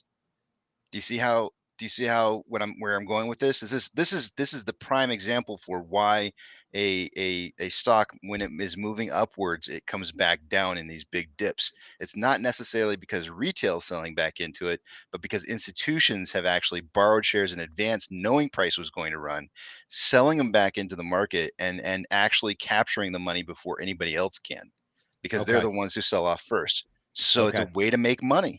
That's what they're doing. Yeah. Okay. They're getting out the top almost, or their top. Tinfoil hat. Remember tinfoil hat here, right? I'm putting myself in their shoes and saying, what would I do if I suddenly had a whole bunch of shares? What would I do with those, and how could I make the most amount of money if I didn't care what was going to happen to stock price? But I did know that it was going to go up in price or value. That's the key, right? You have to know the price is going up. Right. You do have to know the price is going up, and hedge funds do kind of control that kind of stuff. They do have a little bit of control as to what price is going to be. The problem is, if you go back and you look at February 7th, did something happen to price during that period of time? And if something did happen to price, why didn't they use them? Because you can see clearly that utilization has stayed at 100% ever since. There's a good chance, I don't know if this for a fact, but there's a good chance that they may have suspected that price was going to start going up soon after that period of time. And excuse me, and that they hold on a second. Get excited and I start coughing. They're going to potentially use those shares. Now, if you look at price, if you look at the daily chart of AMC, the price February 7th was when they took out those shares. Price did start rising immediately thereafter every single day for the next 4 days. Price actually rose from, let's see, the open on the 7th was 1562. After those 4 days were done, by the third day, the price had gone up to 1948. So sounds like a little bit of a cash generator. It actually did go higher than that. If you actually look out 4, 5, 6, 7, March 8 days. 28th, it went to $34. Yeah. But remember that the utilization stayed at 100%. So if they got their shares back, they would have been able to pay off the loan, and we would have seen utilization drop. But we never saw utilization drop. So if they did indeed use those shares in the market to drop the price back down later, they never got them back, and so they're still paying for them because that utilization is still at 100%. March, April, May, June. Do you want to answer Felix's question? Where are they getting the shares from, since we own the float?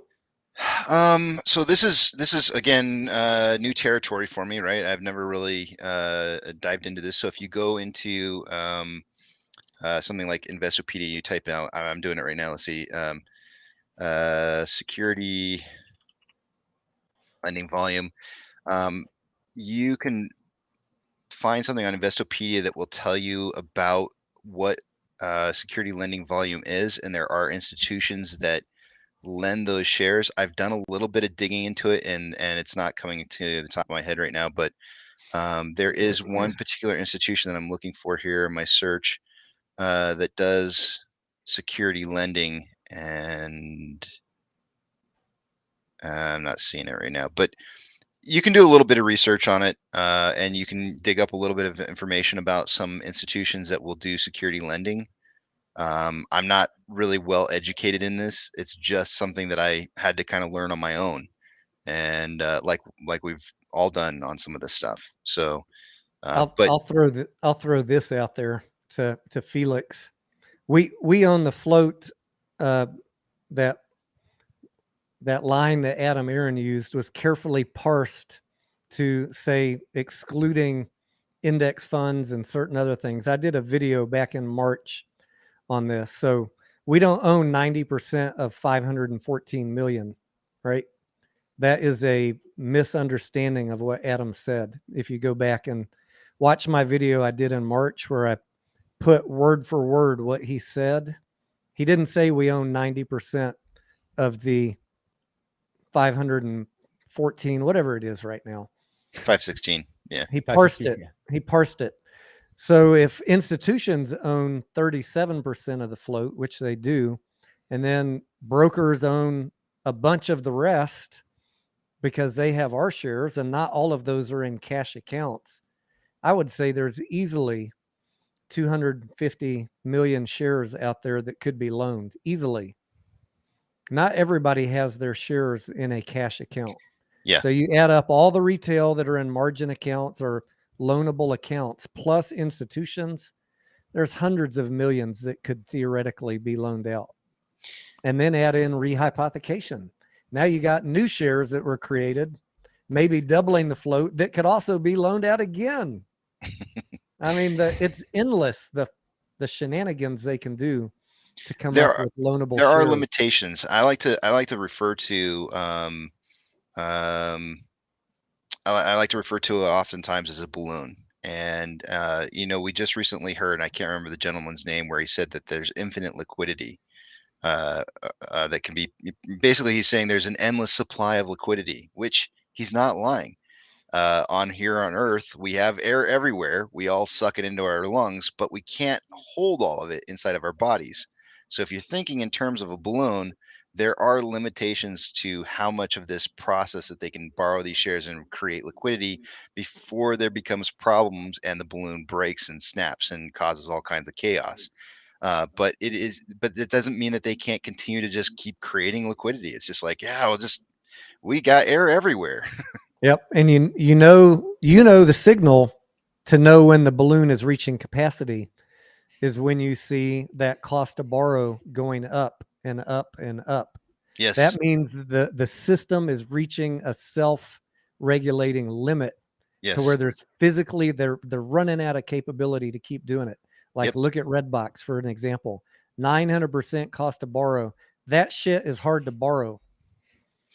The short interest is also historically supposed to be a indicator as well as to because they've always said 20% is kind of like the magic number, but as we've all seen, that's very easily manipulated, and we see just today alone they borrowed another 30 million shares and dropped it down really quick and said, oh look, we're back down to 20. But it is another indicator as well. So we have high short interest, we have high cost to borrow. We have what else? We have high. We had high on loan amount. Where it was at. It was actually exceeding the total amount of shares that institution owned, right? But like you said, there's plenty more shares out there to be borrowed. So yeah, absolutely. What was your take, K.C., if you don't mind me asking, because I didn't hear you address this, and if you don't want to, of course, just tell me to go to hell. What was your Mass? I love you, man. I don't know why. I love you, man. You're fine. I love you too. What do you? No what were your thoughts on the 95%? If you have any, on 95% of institutional ownership, did you happen to look into that at all, and what the Bloomberg terminal, where maybe the mistake was coming from, or where the discrepancy was coming from? So I got to 2.5 minutes into the video, and let me go back to somebody was actually pointing me out. One of my moderators was pointing me out to the video, and and I'm going to make a public apology to him, even though it was a private conversation. I snapped at him. I snapped at him because I got 2.5 minutes into the video, and I was like, I already found a major mistake. Then it got to just before 5 minutes when they brought up the Excel spreadsheet, and the very first two lines had the same entry. It's just one of them was a quarterly and one was a yearly, and it was and it reports the same value. And I said, wait a minute, they're adding up the same numbers over and over and over again. I'm like, you can't You can't do that. And I just stopped watching it about 4.5 minutes into it, and I said, and I frustratedly typed back into my moderator, and I said, you know what? I can't watch this crap. Stop asking me questions about things that are really easy to find. I know. And then I blew up on my live stream the next morning and said, to all guys, your own subscribers. I'm not commenting anymore on other people's videos because I just can't take this. There's so many other things that I could be looking into that are way more important than trying to look into the idea that you know, this guy put all this information to Excel and added numbers up multiple times over and said, oh look, we institutions own 100% nearly, and it's just like, oh, come on, man. Now, KC, to be fair, he did a follow-up video saying, you guys, I know that the numbers were shown multiple times, the same entity multiple times. I can assure you that we accounted for all of that. So we're back into trust me, bro category with that spreadsheet. And they sidestepped completely the issue that the Bloomberg terminal already calculates and shows the institutional ownership percentage. If you click on the right tab, there is zero need or reason to download all the data and create your own spreadsheet. It is right fucking on the Bloomberg terminal. Yeah. But they don't want to show that because that would, you know, Destroy implode their his argument. that would There's implode actually his views. there's another person that you've mentioned on a couple of times before. I don't know how much you like me mentioning names, but I'll just say it starts with an N, and I forget the last name. Norland. Yeah, that's it. Yeah. You said it. Thank you. Yeah, no problem. But somebody We're on directed me. Tony's live stream. It's okay. He sent me to one of his videos, and he makes this case about how there's trying to remember what it was he was making a case for. He made a case for there not being I don't remember what it was, but he literally sits there and he pulls apart everything and looks at all the data, and at the very end of his video he compiles all this data in Excel. Probably spent like tons and tons of time working on the Excel spreadsheet. It was beautiful, it was great looking, and basically proves the point that there are in excess of shares being purchased out there. And it's really funny to me because he's sitting there going like, look, there's no more short interest left over. They've already sold off all their positions, and here's the number because there's been more buying and selling and all this. And he literally proves the point of what it was that he set out to disprove. Right in his Excel spreadsheet that he spent a lot of time working on, that he could have actually not even had to go through all that. And it kind of cracked me up a little bit because he spent so much time I could tell he had spent a lot of time working on it. It kind of frustrates me a little bit when you see waste of energy. Yeah. Because but you know, I do got to say this. I do have to say this. Hey, at least KC, he's not sending some OAN reporter on a wild goose chase looking for 95% institutional ownership on ANC. I'll give him that. I've made mistakes. Yeah, me too. I think all of us can say that we've made mistakes before. And I think the difference between somebody who makes mistakes and can sit there and turn around and say, raise their hand and say, wait, I can't see my hand in the picture. Raise their hand and say, I made a mistake. I own up to it. I have the integrity to be able to say I made a mistake and I'm sorry. I'll try to make sure that I do better. That's the difference. That's what I love about you guys. Like if I get something wrong, you let me know I got it wrong and we discuss it and move on, versus this particular gentleman. If you ask him a question, he blocks you and curses you out and then trashes your family. Like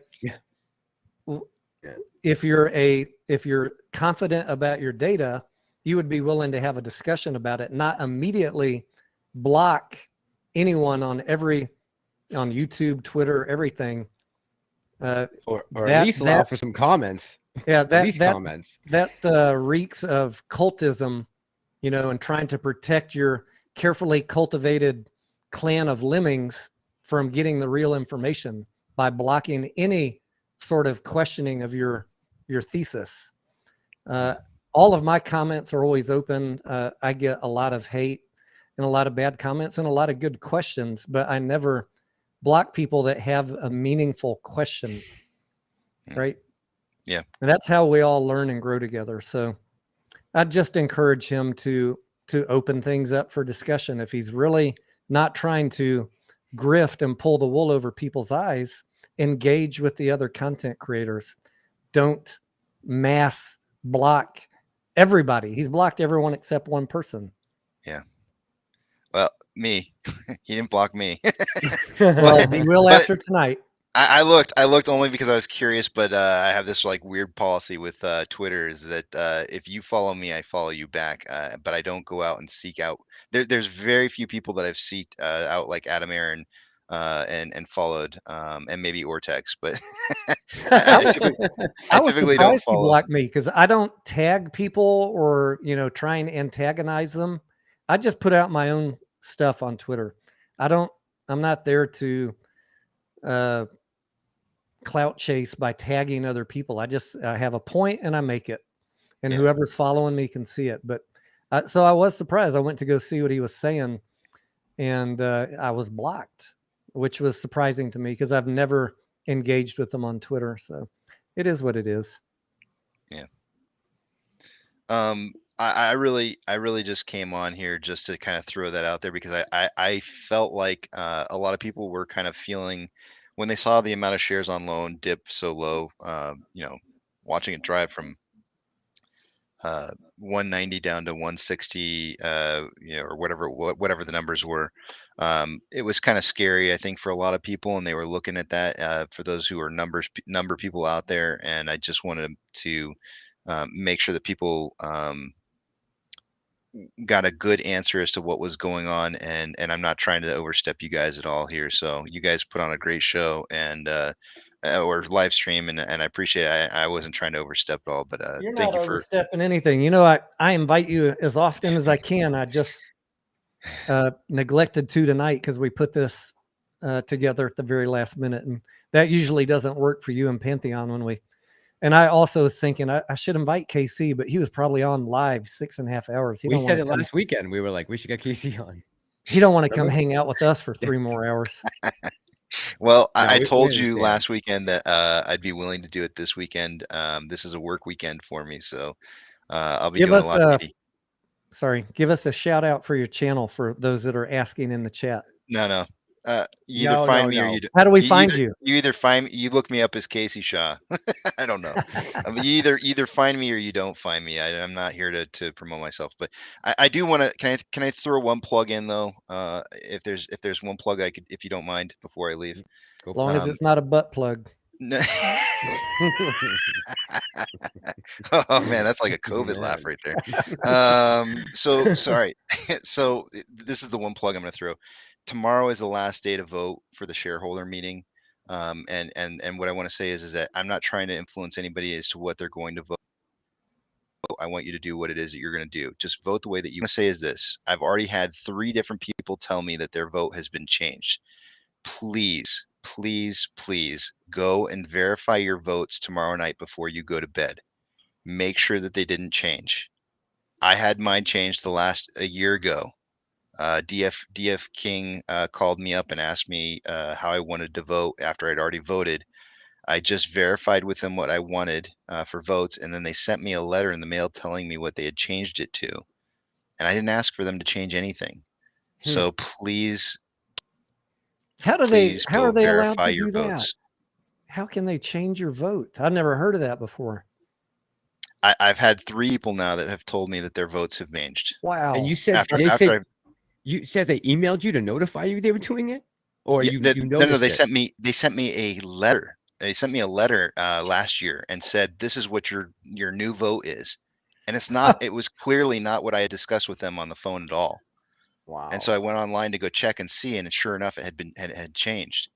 So I've had 3 different people after I mentioned this, and I mentioned this just today, and I've already had 3 people that have told me that their votes changed. Wow. Okay. Sons of bitches. Yeah. So Yeah, before you go to bed tomorrow night, please verify what your votes are. That's what I did last year, and they didn't change because I went through and verified them the next day, and they were fine. And they should be locked once midnight hits. So if you just verify it before you go to bed, you should be okay. All right, I'm going to check that tonight or tomorrow. Thanks, And if you see something different, say something. The more people that come forward and say my vote got changed, the better, because it'll show that there's some problems. Deborah Thank you, Harley, K.C. Deborah, I don't know if you're talking about KC doesn't like a lot of interaction or me. Someone doesn't like a lot of interaction, and Tony has been quite rude to me a few times. So get off the soapbox. Sorry, Deborah, that you feel that way. I don't ever try and be rude to people, but I am blunt in my opinions sometimes. So I'll leave that for the audience to decide. I know I'm not loved by all. I love you. Thank you. You and Scarlett. If it wasn't for you and Scarlett, I'd be just a shell of a man. I love you guys. I love both of you guys, and no homo. So with that, I'm gonna take off and love you off watching you. K.C., thank you, sir. Thanks for joining in and educating us. That was very useful information. Hopefully the viewers got something out of it too, and I learned something new. I love it. Dig into it some more, and if you find out something more and you think it's educational, please let me know, because I love learning. Thank you, sir. Thank you, Thank K.C. you. Mass, take care, bud. Have a good night. It's all you. Later, bro. Later. She's talking about Al. She said, someone said. Oh, yeah, Casey's good shit, right? That was awesome for him to come on like that. Yeah, appreciate that, KC. Thank you, sir. Yep. And guys, remember that. I can't believe they're changing votes. That's crazy. I think Deborah says Al doesn't like interaction, and Tony's been quite rude to me a few times. Tony's been rude to me. Join the club. Get in line. Rude to me Get every in day. line, I'll say. Yeah.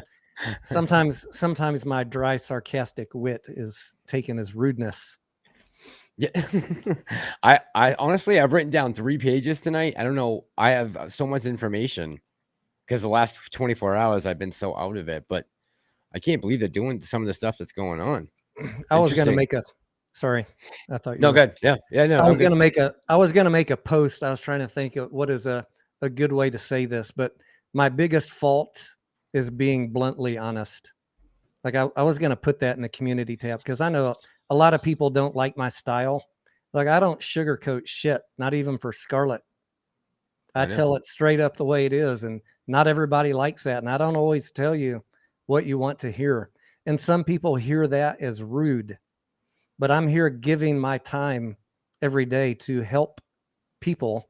And if you don't like the message, there's other channels. And there are a couple of people who've gotten value out of watching this channel and appreciate a straightforward, no bullshit approach. I get it. It's not for everybody. And that'll probably stop me from getting 1 million followers by next year. And I'm okay with that because I'm not here to pump you up with hopium. I'm here to be honest and be able to sleep at night. Yep. And I remember not complaining, but I remember talking to you last year. I wouldn't say I was complaining. I was talking to you last year and saying, oh man, I'm so bummed out because some of these hopium clickbait channels they're just taking off and they get all these views and all. And you're like, man, just stay the course, do your thing. What you've been doing is fine. And eventually it'll come to light and, people will realize who's doing what for what reasons. And it was true. It was completely true. And I followed Tony's example to get to where at this point where I am now. So I can't complain about anything he's done so far. Pretty much. There were a couple comments. Couple comments. They don't like my position on the homeless people. I don't even know what I said. Y'all have to remind me in the chat what I said about homeless. We have a lot of them. We have a lot of them around here. A lot of them have drug issues. That's all I remember thinking about homeless. We have a lot of resources for them in our city, and they don't take advantage of it because most of them are on drugs, and that would prevent them from getting in the hotels and the types of places that they put them up. But yeah, I feel sorry for them. Do what I can to help them. I've cooked Christmas meals. I've spent 24 hours cooking 50 plates of homemade tamales and handing them out to homeless people on Christmas Day. So I'm not oblivious to homeless people. But you'll have to remind me what I said that was offensive. By the way, I just want to say real quick, Adrian, if I see you in the chat, Adrian, go make sure you watch the outro tonight on tonight's video that I uploaded right before we came on live. I've never heard you say anything about bad about homeless people, but you know what I did remember just now was I remember June 4th when my account was crazy. I remember after we had our run up that next day being not flush, but being able, it was so nice to be able to walk by someone and hand them a $20 bill because I was feeling so great at the time, knowing that I had made the right bet on something. And I was like, I'm so psyched. I can pay this forward. I don't even care about this 20. I'm like, I made 20 on one share today in 5 minutes. And here we are back again. What? A year later, and I'm walking by those same people. I don't have a 20 bill to give them to them today. That's a bummer for me. I was hoping at this point we'd be doing a lot more. I have a lot of frustration with the homeless issue, and I don't want to derail this whole live stream into homeless, but like a lot of the cities like San Francisco or even Austin, which is following San Francisco's example, seem to be enabling it more than helping it. I don't know. I don't have any magic answers for that. But I know what we're doing in our city is not working, and we spend a lot of money to help them. And there's literally, there's some recognizable guys. One, I call him, what was the guy that did the show with the grizzly bear back in the day? Show with the grizzly bear? Anyways, he looks like a mountain man. He's big and burly and got a beard. I mean, this guy's literally been on the street I remember seeing him in 1985 when I moved here, and he's still out there. Wow. Same guy. Yeah. Yeah. It's not because he didn't want help. I mean, there's plenty of help available. We're literally buying hotels. My city's buying hotels to put these people up. Yeah. Kensington. Trust me, bro. Grizzly Adams. Yeah. Grizzly Adams is my affectionate nickname for him. Yeah, Kensington, man, in Philly. That is a rough scene. I've seen Austin. I've seen Skid Row. Kensington is on a whole nother level. I ain't seen nothing like Philly before. That's crazy. Philly's insane. And whether you guys like me or not, or my opinion or not, you're always welcome in the chat as long as you're keeping it, regarding the issues or something I said. If you don't agree with something I said, you're never going to get blocked here. The only people that get blocked are the ones who are doing personal attacks with no relativity to the conversation that's going on. We're fine with dissenting opinions or even people that don't like us. Believe me, I'm used to it. Yeah, we talk about this. We got thick skin, man. We've been laying on each other for a year now. Laying on thick. I know I'm not for everybody. I've been on the planet for a couple hundred years. I know I'm not everybody's cup of tea. Are you saying you're an acquired taste? I don't believe that. Yes. The ones who get to know me well can't get enough. All right. So what else? It's midnight now. I don't know what time you're planning on going till, but well, we could probably wrap it up. It's a good. What do? We started at 8:30, 9:30, 2.5 hours. I don't want to keep people up all night. Anybody? I just haven't had a chance. I haven't had a chance to eat or anything. I mean, literally, I think my video got uploaded at 9:20, and we came on here at 9:30. So I haven't had time to do anything since I got home. I have not eaten dinner yet either myself. I gotta do that. I gotta find something to eat at midnight. Good luck to me. All right, let's call it a night so we can be up. Let's do a quick check-in on crypto just to see. Let's not and say we did. Let's not and say we did. No, I'm just kidding. Take a peek. Take a peeky wiki. I gotta find my screen. Exit. Greg just got the notification now. Greg, it's only 2.5 hours late. No worries. Thanks, YouTube. 21,400 on Bitcoin. Oh Lordy. What about Ether? All right. just a reminder to everybody, if you missed the very beginning of the stream, why I haven't been doing lives as much for the last couple of weeks, because knowing that we had CPI last Friday and the Fed this week, I just wasn't expecting a whole lot. Now, if we got a catalyst from executive orders or Evergrande, well, Boss Blunts was there to handle that.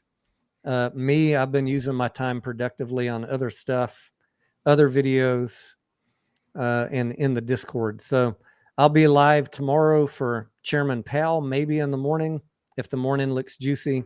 But I think tomorrow morning, up until Powell speaks, is just going to be a bunch of nothing. No one's going to take a strong position on Wall Street, knowing that the CPI data was coming and Chairman Powell. So if other than like we saw to the red, right, with the CPI data, it could have been better and we could have had a green day, but it wasn't. So hopefully we can pick back up on some regularly scheduled lives once or twice a day. Once we get past Jerry P's speech tomorrow, 2 p.m. And, JP. 2 p.m. Eastern. Yes. All right. So if I wake up in time and I'm feeling it, if I'm not feeling grumpy, I'll be on in the morning. For sure, I'll be on for Jerome Powell in the afternoon. Thank you, Massalorian, for hanging out. Thank you to everybody for watching. Thanks for supporting our channels, giving us the time, the great questions tonight. Thanks to K.C. Shaw for coming in and teaching us something. Thank you, mods. All moderators, thank you. Thank you to the mods. Without Absolutely. You guys. Mass, I'll give you the final word. Guys, just be ready for tomorrow, 2 o'clock. JP's going to speak. We're probably going to get a 0.75 rate increase, if I had to guess. And we'll see how the market reacts. I'm not worried about it, guys. We've been through hell and back. So tomorrow for me is just another day. If I am done early enough, I'll try to hop on with Tony and we can listen to Jay Powell live. Maybe we can get a little collab going in the afternoon, which I think I will be home. But yeah, Tony, thank you for having me on. Thank you to KC for coming on and doing that explanation for us. That was amazing.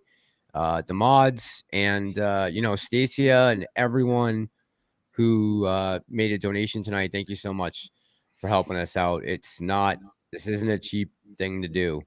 It takes a lot of time and it's got expenses tied to it. So thank you guys. I know I don't probably say it enough, but thank you. And thank you to special shout out to Scarlett if she's watching, for putting up with me working all these ridiculous hours. There you go. And my fake imaginary girlfriend for letting me come on whenever I want for hours on end. Thank you, honey.